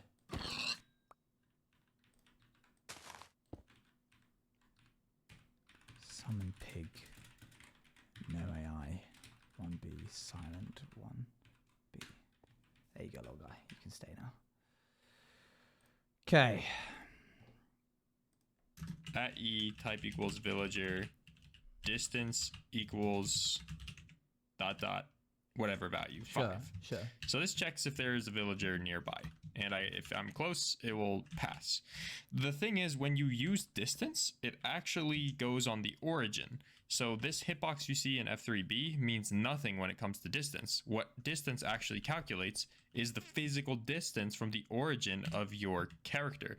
So if I do data get entity at s pause, the distance will go based off of these pause values, and for players, the pause is in the bottom middle of their feet, and for other entities, it's always going to be kind of like the bottom middle of the entity. That's where their pause is. Yeah. So distance is kind of like a positional calculation between the position of an entity versus your position. That's not what we want. So for our gun, we want to be able to hit this white thing, which is the hitbox of an entity. I do. To do that, we actually have to use the Oh my gosh, I other just realized it's Cloud Wolf. I love Cloud Wolf. I'm actually subscribed to him already. This was from a year ago. Cloud Wolf is criminally underrated, by the way. distance or check for entities, which is dx Sorry, I missed that. What was that? thing, which is the hitbox of an entity. To do that, we actually have to use the other distance or check for entities. We're learning which new is things. I love learning new things. dx dy dz. Okay, what do they do? And dx dy dz basically says look for an entity in a certain bounding box specified by dx dy and dz. Okay. So if I go dx equals 2, dy equals 2, dz equals 2, Yeah. it will pass 2 because 1, 2, and then it found him. Okay, so now if I change that dx dy dz down to 1, Yeah. it will still pass because he is right here and his hitbox is in my range. But if I go back like 1 block, it will Okay, so can't you just make If I that? go back Can't far- you just make that 0.1 then? far enough. But you have to keep in mind that it's like a square, a cube. Sure. So that is kind of the interesting thing. So when you specify a dx, a dy, and a dz, it's going to be basically a cube based on wherever this command is being played at. Sure. And so what if I do 0? Well, if I So you can just so can you just make it 0.1 and have it originate from the flame that we've made, and then check if any hitboxes have hit it? do 0, it'll be a cube based on where I'm standing. So it'll go The teachers become the out. student. Make no mistake, I'm definitely not a teacher. I'm just a student I'm just a year above you, chat. I'm just a year 2 university student and you're a fresher. No, I don't come to me for blooming coding lessons. I'm just a guy. 1 block, 1 block, 1 block. So if I go like this, it will pass. But if I go like this, it will fail. Cool. And you can see that it is on, it doesn't lock to the edge of a block. So it's not like locking Cool. to a full block. It's not like a But it is shulker. definitely 1 block for the cube detection radius. Now, what if so then how do Oh, I wait. get something less than Yeah, wait, I just realized I thought he was doing 1, but he's done 0. So how do I get something less than a that? block? Because I don't want to have that big of a hitbox Yeah. around my bullet. No. So what if I what if I want to do negative 0.5? Maybe that's less than a block. No. Well, you'll find that negative 0, if you use negatives, it'll go negative a block. And if you go less than 0, that's just a block less than 0. That I did not So we zoom kind of have in this there. issue where the selector's minimum distance is a That was cube clever though, Red Mask. That was a good idea. that is 1 by 1 by 1. So that's kind of a problem. So how do we Oh, overcome that? I thought And that was this gonna is be how we really overcome easy. that with this giant tesseract. No, but basically what we do And this is how we overcome it, with a massive tesseract. is what we're going to do is we're going to have the command play from this yellow region. Sure. Okay. We're going to offset the command to be down here in this blue region right here. Okay. Okay. And then we are going to run the dx equals 0 hitbox. That is a positive quadrant cube as specified by my F3 little triangle. So when I run that hitbox, it will generate hits for anything in this blue region. Yeah. Okay. So then from any of those things in the blue region that it hits, we are going to go to that entity and we are going to offset backwards by 1 block or a little bit less than a block, and then run another test to see if it still sees itself. And if it still sees itself, then that means the red and the blue are in fact overlapping, which means that the entity is within this green box of That's the insane. original That's command at the yellow insane. point. Okay, so it's a little bit much to wrap your head around, but once Yeah. you know how to do it, it's That's very easy, crazy, and man. you just will use it everywhere. I love coders. So we're going to do that. So Let's do it. inside the shoot function, we're going to go to raycast, we're going to go to loop, and we're going to add this hitbox. So just as I described, execute, all caps. We're Execute. going to do execute as at e, type equals villager, and I'm only doing type equals villager so it doesn't hit the player, and we'll fix that in a second. Oh, dx he's gonna equals show us 0. how it doesn't hit the. Let's go. Okay. And if you say dx equals 0, it will assume dy and dz are 0. Oh, that's then sick. we What? will- before doing that, we're going to move it back a little bit. So positioned negative 0.1, negative 0.1, negative 0.1. Okay. So that is kind of giving us the offset from the yellow to the corner of the blue. Then we are going to, so now we have the first hitbox. Then we're going to go positioned. And now we're going to go Wow. negative. No, positive. And this is where we actually Wait, have what? our hitbox Oh, you go even size. further. So we're going to go say 0.7, negative 0.7, negative 0.7 to get us to the red. Yeah. If entity at s dx equals 0, run, say hit. Yeah. Okay. So we did that.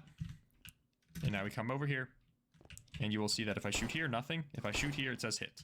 And it'll say hit twice because the bullet doesn't stop and I don't have a prevention for that. So we Yeah. will fix Fair. that. That's fine. But you can see that it does work properly. Crazy. Okay, so one thing to note is that with these measurements I have here, basically what it means is that the intersection region is going to be 1 minus 0.7. Okay, so the intersection region I is thought I going to got hit in the game there, but it was just the graphic coming up. is going to be 1 minus 0.7. Okay, so the intersection region is going to be 0.3 Yeah. cube. So technically, I'm if I fine want with it that. perfectly centered, I need to say 1.15. And some of you may have picked up on that. No. But you just have to make sure your math works out here. So you have to do whatever, if you want to have a box detection region of say 0.1 cubes box, then these would be 0.9? 0.9 because 1 minus 0.9 is 0.1. Yeah. And then this needs to be whatever half of that is so that it's centered. So 0.05, 0.05, 0.05. In my previous videos on this topic, I didn't include this first offset, mainly because what I was using was 999999. And that's so small at that point that it doesn't even matter. 0.01 is negligible. Yeah. You're looking for exactly when you hit the hitbox. But if you want something that's like an approximation to the hitbox or like a bigger detection region, you do need this initial I feel like spells would have. You're talking about like an actual missile of fire. You're not talking about a bullet. Like consider it like a cylinder. You're basically firing a torpedo at somebody, and it's made of fire. So it doesn't need to be like 0.1. It's got to be. It's fairly heavy. And even if it just skimmed you, I feel like that would be enough. offset. Otherwise, you're Like going to one little lick of a flame off the side of it. have some bias towards the positive quadrant. Okay. Cool. Is that so all? now we can add some adaptations. So Okay. we're going to have a type tag for the entities. So we're going to do hashtag Yeah, I was gun thinking if colon this would be better. target. Because And we then can are just going to have specify every single mob as a tag, and then we like anything that we want the fireball to be able to hit, rather than saying no interactions, no block displays, no armor stands. We can have it be no gun target. tag called tag equals not this, which will specify the player. So because the way that we do okay. raycasting and the fact that everything handles on fake player scores because it's I don't all like. Yeah, his bullet is now not going to hit any player. individual per player, we can do this. We can do tag add s add this, which means that it is the player, and we can do tag add s remove this, and anything inside the loop or anything going on inside that subfunctions from the loop, an entity that is a player with a tag of this will be the one who shot it. So that's why we can make this assumption here. Sure, unless two people happen to shoot at the exact same time, but then they're probably not going to be that close to each other. So now we can go back into the tags, and then He's basically just saying when you summon a fireball, you give yourself a tag and then immediately remove the tag after the fireball has like set off and is off on its way. can go entity. Which means if you shot the fireball and then went and looped around in front of it somehow, maybe with like a teleportation spell or through a portal, it would hit you, which is what you types. want. Like what I was going to do with the And we can scoreboard make thing. one called targets. And then we can go replace. Okay, he's almost done. That's not really necessary. Let's just add the entities. Yeah, just every entity. So the entities could be a villager, or it could be a player for PvP. Sure. And obviously you would add something like zombies Yeah, or every mob. or whatnot. So execute if entity at E type equals hashtag gun What's this? targets. Okay. Oh, he's just saying he And made it. He's just showing that he made it. Then we just go ahead and run that.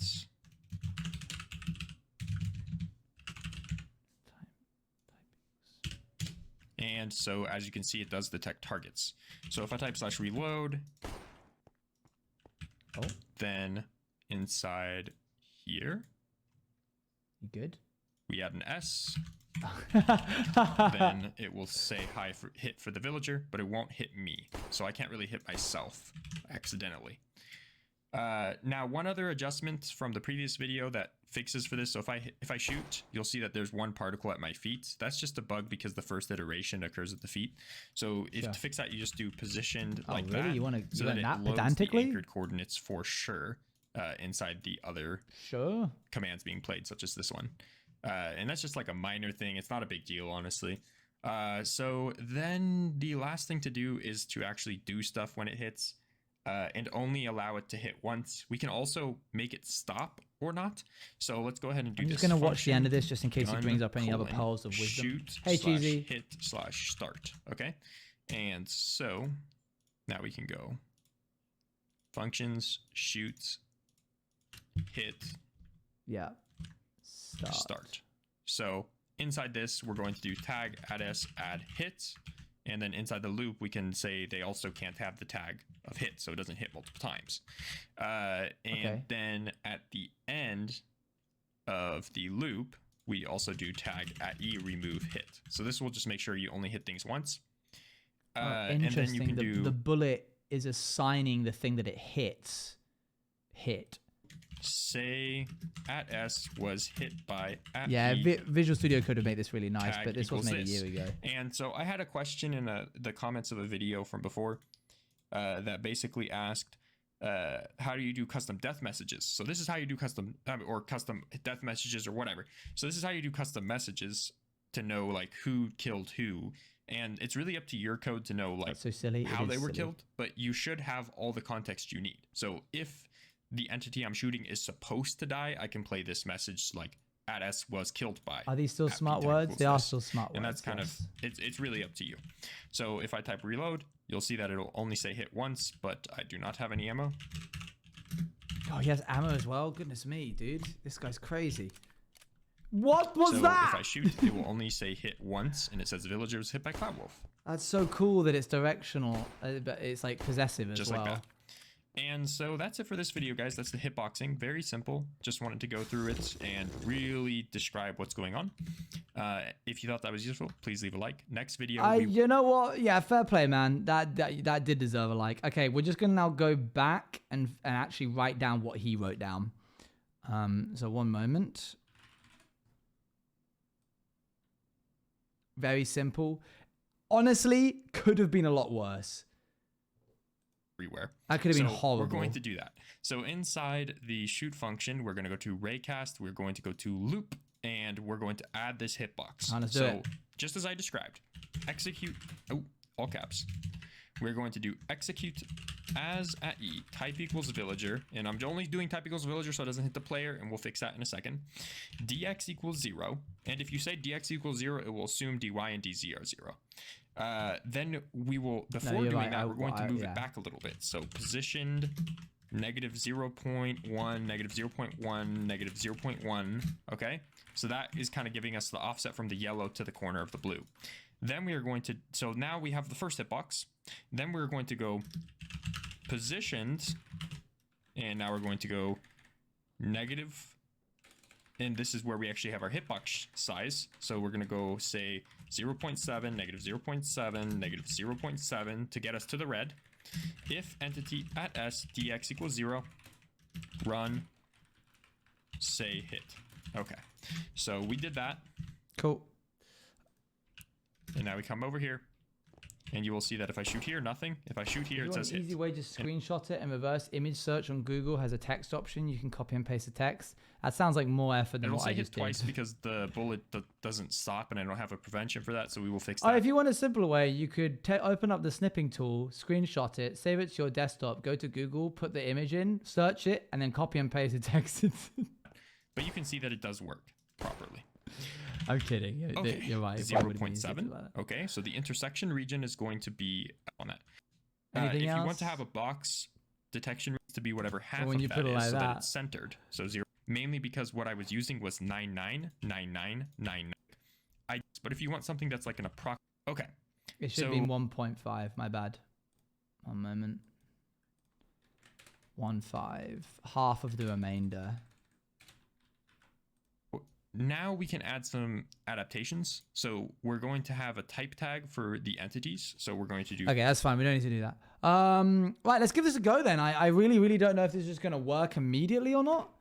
But let's see. Execute positioned at my current location, offset by minus 0.15 as all entities of type not equal to player or not equal to armor stand. It's really quiet in here. Oh, dang it. Hold on.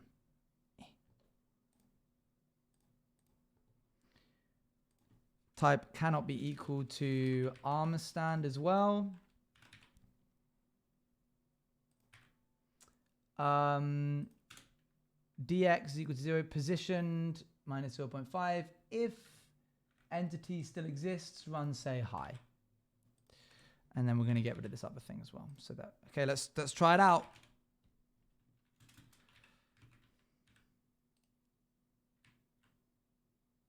Oh, that's sick. Okay.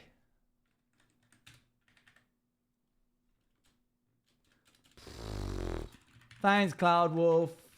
You're a real one. I was kind of memeing on you when I was like, oh, yeah, I'll say thanks for the graphic, but actually it did really help. All right, it should explode now.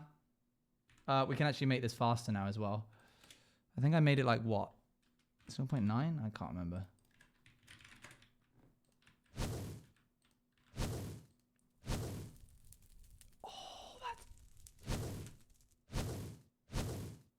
Oh, it's got quite a large range on the outside of it.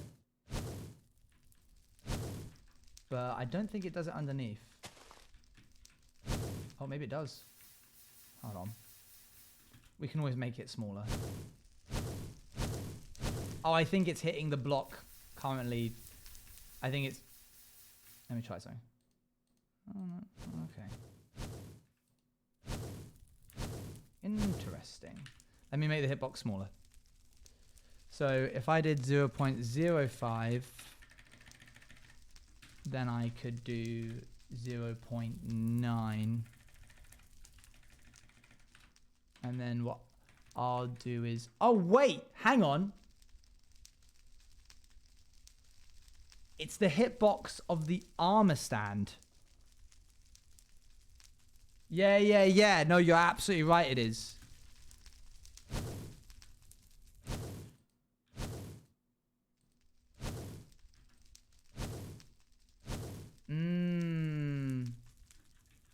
What does he use? I have to know. I got to know.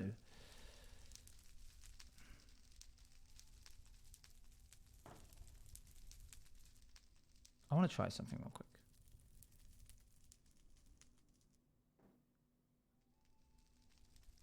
Can you do the new size attribute? Stop it. Can I?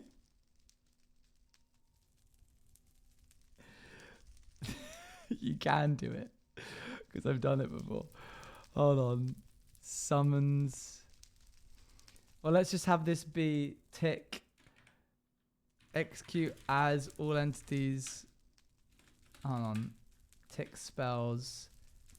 Execute as all entities of type equal to armor stand whose tag is equal to spell. Run attribute self generic dot size scale. Oh, it's not in Visual Studio yet. Attribute scale generic dot scale. Yeah, base set 0.1.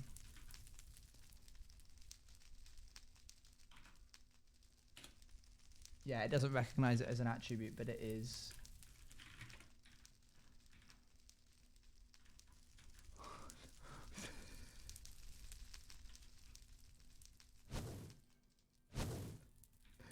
Little guy, wait, come back. You're so small.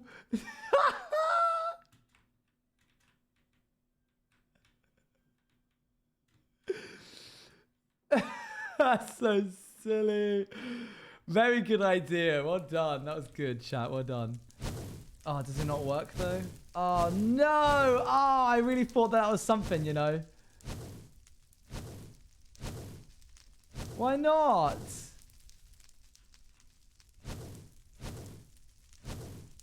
That was going to be so sick. Hold on then. Something's not happening. Something's not adding up. Something's going wrong.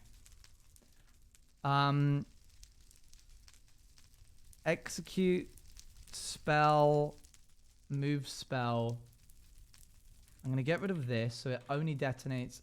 And I don't even need this overlap if I just do what he did and do 0.099.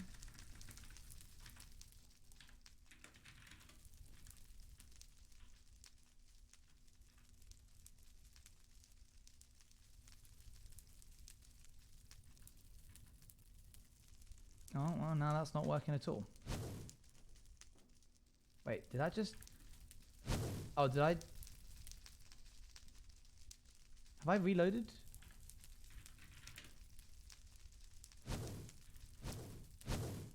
It shouldn't even be... Oh, here we are. This is what I need to remove. Oh! I had the wrong thing. I muted this. I commented this out, but this was the distance thing. I'd gotten rid of the wrong thing. This is just the distance thing. This is the thing that hits blocks up here. This is why you always comment your code. Detect hit on block.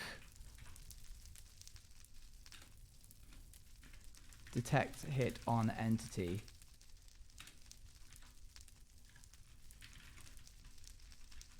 Okay, I need to get rid of all this fire.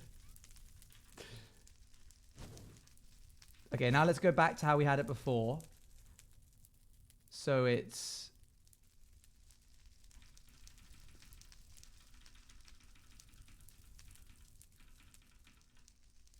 Yeah, that, and then this is removed, and then this is removed, and then we get rid of this.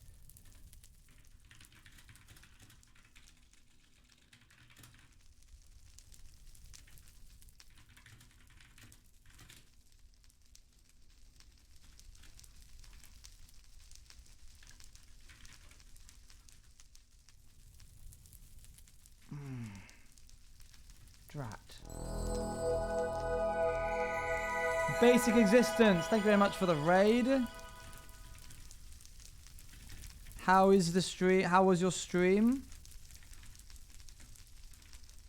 How did it go?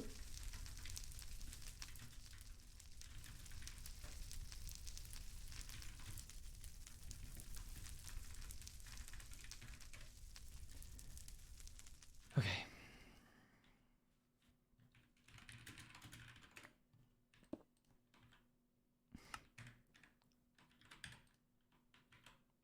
Why do you hide text? Don't mean to, but that wasn't important for you to see.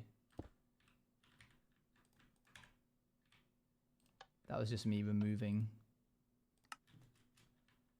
Something didn't work. That's fair. That happens. That happens.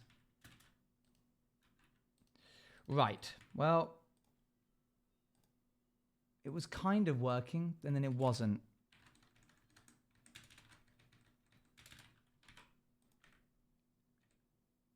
Positioned as all entities not equal to armor stand. 0.7.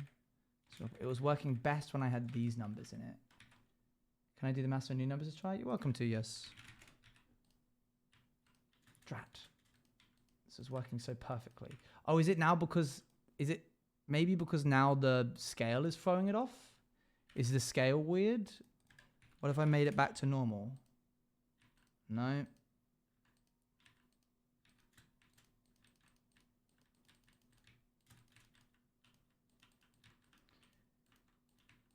But it was working when we were like just shooting it over its head. You know what I mean?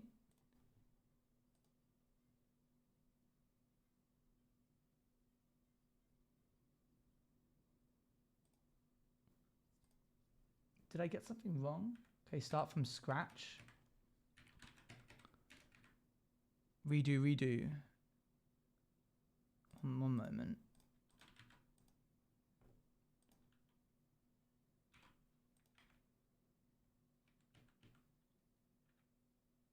Okay, I've pasted that in. If type is not equal to armor stand and type is not equal to player, I've pasted in the command fresh again.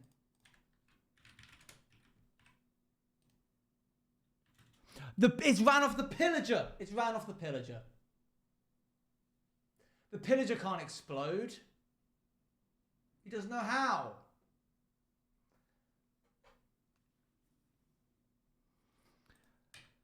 Okay, there you go. Look, that's perfect. Right. So how do I run it off of the...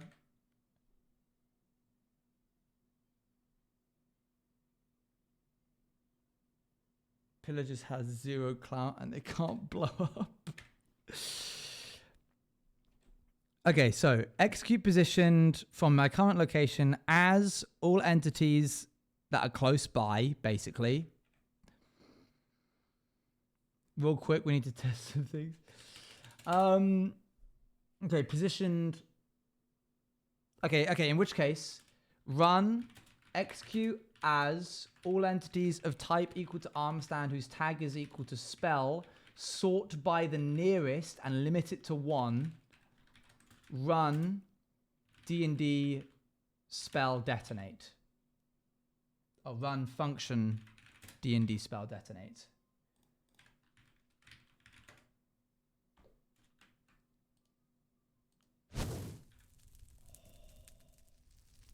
Beautiful. I mean, it took us a while, but we got there eventually.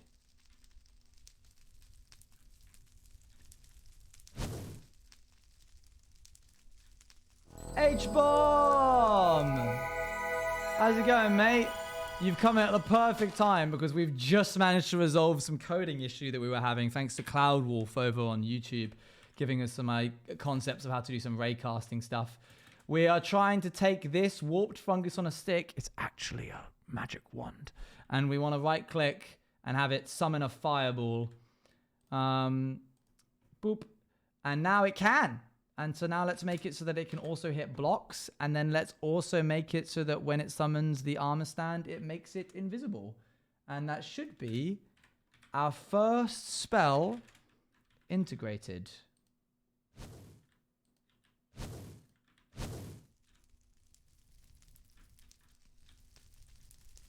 Yeah. Doesn't hit it if you miss. 1 out of 270. Woo! Of course, it doesn't do damage, but that's fine because Minecraft, Mojang were kind enough to add a damage command, which, trust me, when I saw that they added that, I was like, this changes everything. Previously, you had to give someone 1 tick of instant damage, and there's nothing you could do to resolve, like, how much damage it did, or, like, 1 tick of wither. So what we can do is we can go execute as all entities of type, or just as all entities within a distance of, and because this is a sphere, we can have it, that's fine. We can make it within 2 blocks as all players run damage. There are no critical hits. We might change that in the future, but we're literally just doing bare bones stuff. Damage self, how much damage does a cantrip do? 1d10. So we said 6 hearts, which would be 12. Damage is a fireball. Oh, you can also specify damage type as well. So in the chat, it'll come up with they were like burnt to death. Let's try to explain all the things, but I still don't understand a thing. That's totally fine.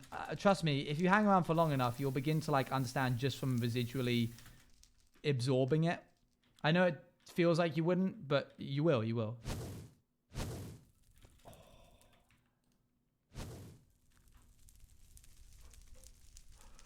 Cool. That's our first cantrip done. It works so well. That works better than any of the other stuff that I did back in the other one. Let's make one more before I stop for today, because now we can just copy and paste the code. And the interesting part of all of this is doing the, like, making new spells. Like, once you've got the format, it's fine. That's the setup for a lot of spells done. Let's look at wizard cantrips.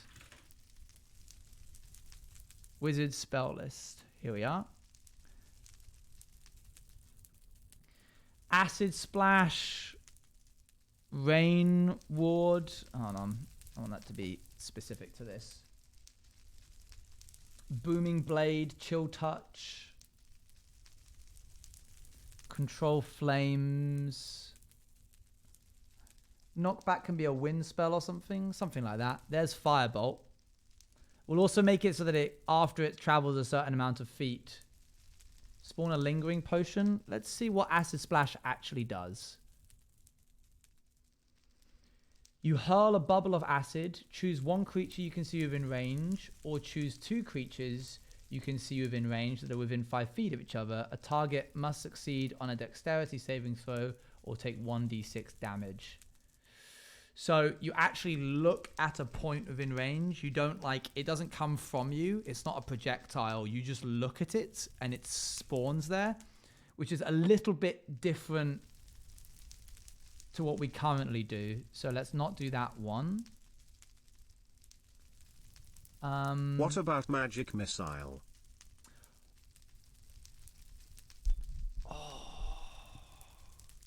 A magic missile is homing.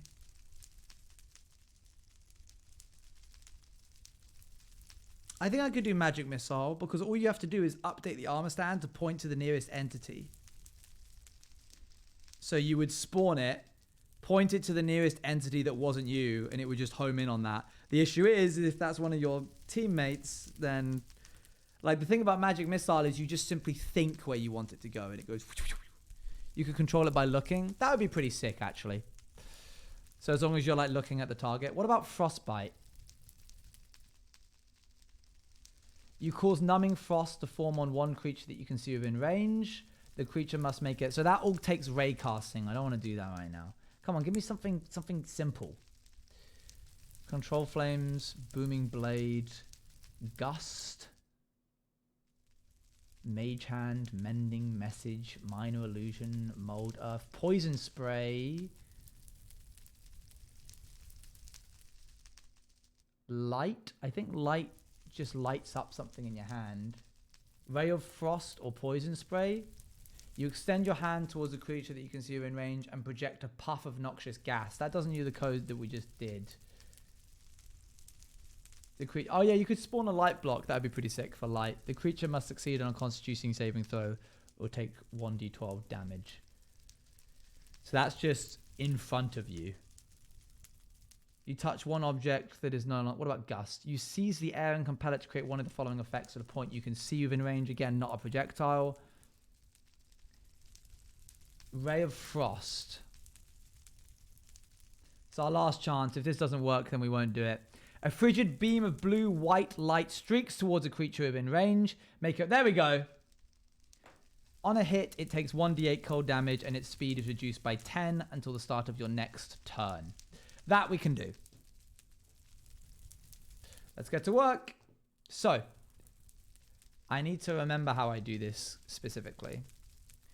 Spell summon. Ray of Frost. So we copy and paste the spell summon. Everything about it is the same except its tag. Remove that from this, and I'm going to remove that from this as well. Doesn't need to specify that it's an Arcana spell. Spell limit. We need to specify that it is a Ray of Frost. Ray of. I'm going to do camel case for this. Ray of Frost. There we go. Give them thing when you like get in powdered snow. I hope I can. That is the dream. Particle effects for anything that has the tag of Ray of Frost. Ray of Frost. We'll just give it snow for the time being. Snowflake. And then finally on detonate. Ray of Frost. We'll do a snowflake ball. We will make it make the sound of entity.freeze. Player.hurt.freeze. We will not fill the air. We will do... How much damage does it do? I think it said it did 1d8, which is the equivalent of 5, so that would be 10, 2.5.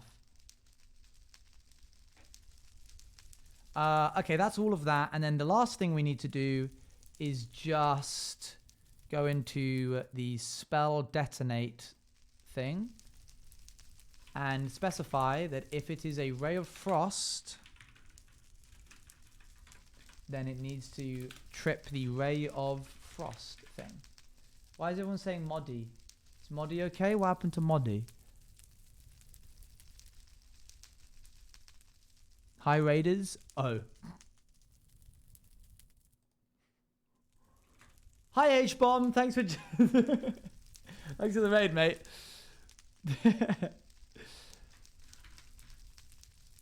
Okay. What does this one do? So as you can see, there's a lot of copying and pasting.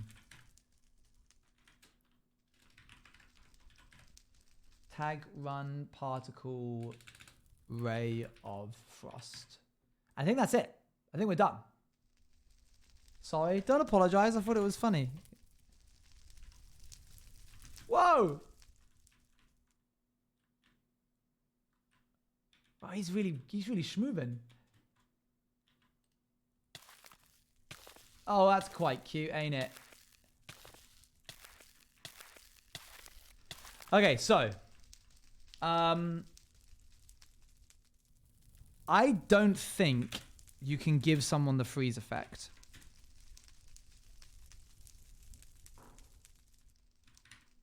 No, it's not a thing. We can make it deal damage to them. That's fine. If I go into survival.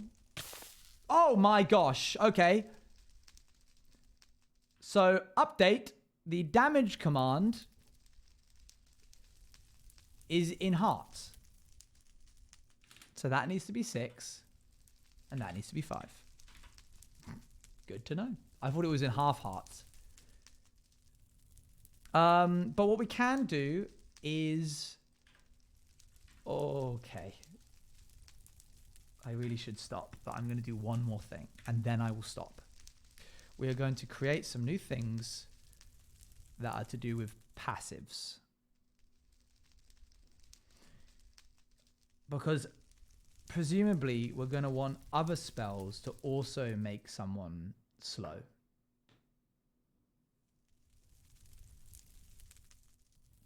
Passives are like, well, when I say passives, what I mean is conditions.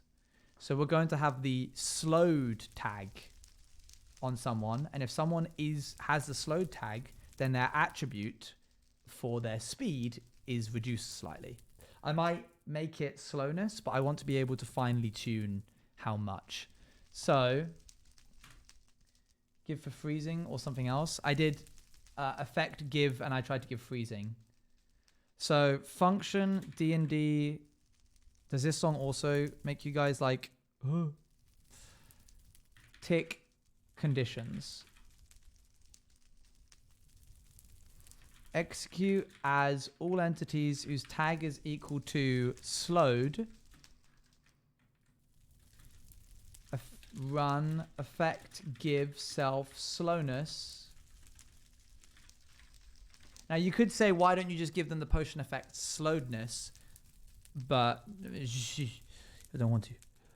Actually, I don't want to do it with potion effects, because potion effects also make your FOV go like, which is really annoying. I just want someone to be slower. So, execute as all players whose tag is equal to slow. Run attribute for self. And technically, I only need to do this once and then set it back when they don't have it. But it's fine.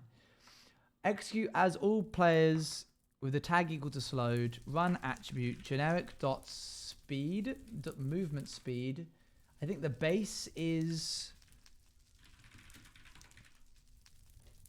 attribute self generic dot movement speed base get is 0.1 and then all those numbers right there. So if I set this to 0.8, oh nope, 0.08. Oh, that even makes my other... Why does it make your thing go in? That's so stupid. Why don't they just... I don't know. I don't know. Oh man, I don't want my movement speed to be... to make my FOV go in as well. Otherwise, what's the point? I kind of thought that they were distinct, but I guess not. Okay, so there's that. Boop.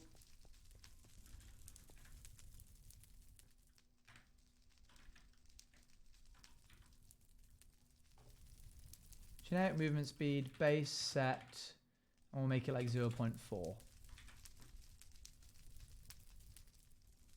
Get me into Microsoft, I'll sort them out.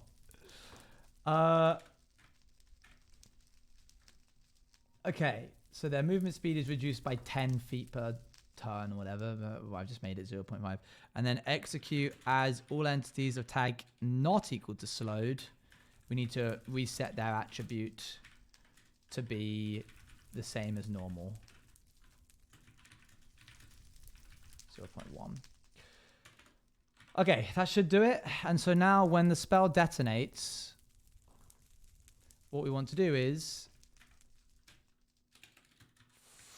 freeze. Execute as all players within 2 blocks. Run tag self add slowed. Execute as all entities within the distance of 2 blocks. Run scoreboard players set. I did the ticks frozen, but I don't know if that can be utilized for anything other than just damage modifier. I'll look into it. If they don't have slowness potion effect. Do we also want to add in if they don't have slowness potion effect? No, because the potion effect I think is added additionally on top of your attribute. It doesn't affect your attribute specifically. I don't know about the ticks frozen stuff. So, how long do we want this to last? How long does it last?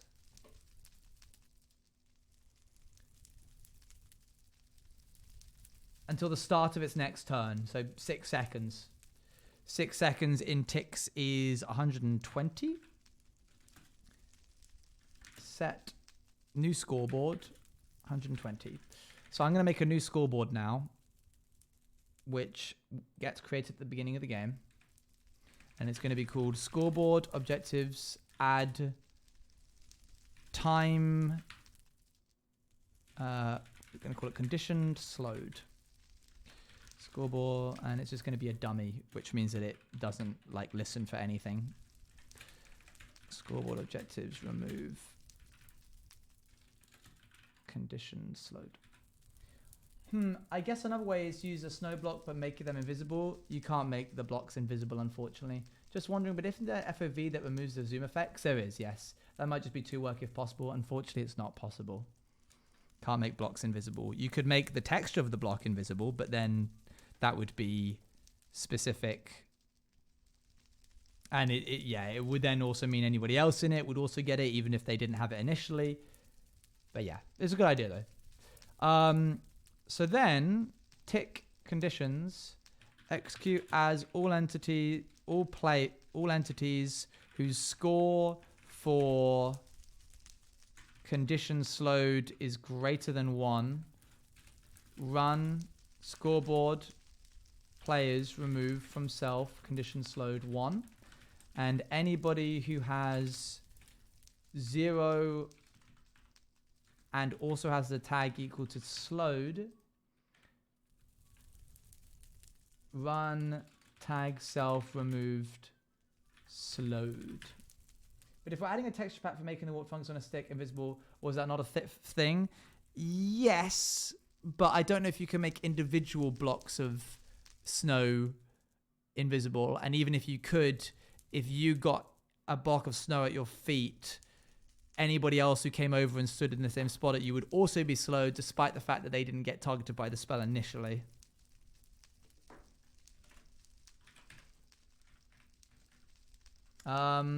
All right. So, game mode survival. Give orange juice. Where is it? There.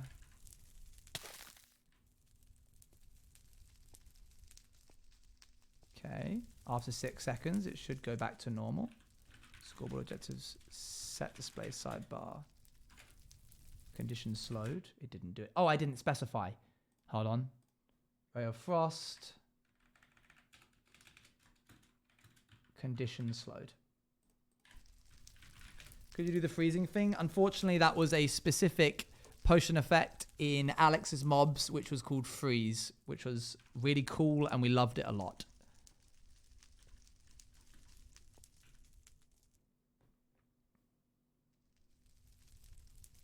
Okay, tick conditions.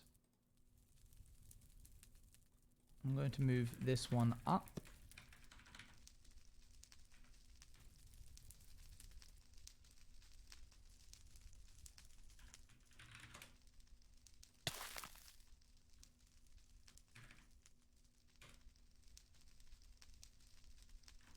Good. Done. When you get hit,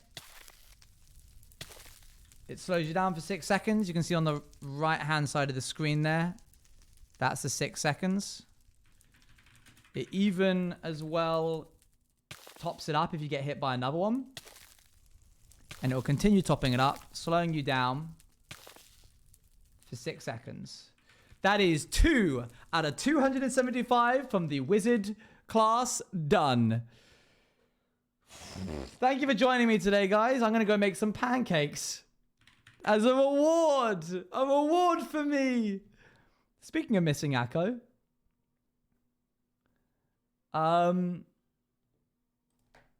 Raid. I don't know what Mimi's looking at right now. I will see you all on Thursday. Thank you for joining me. This has been a pleasure. We'll add some different stuff like raycasting so that we can make prestidigitation and acid splash or whatever it was called. All that good stuff. All the stuff that doesn't require a bolt coming out. Can't wait to do Witch Bolt. All right, see you guys later. Bye, bye, bye, bye, bye, bye, bye.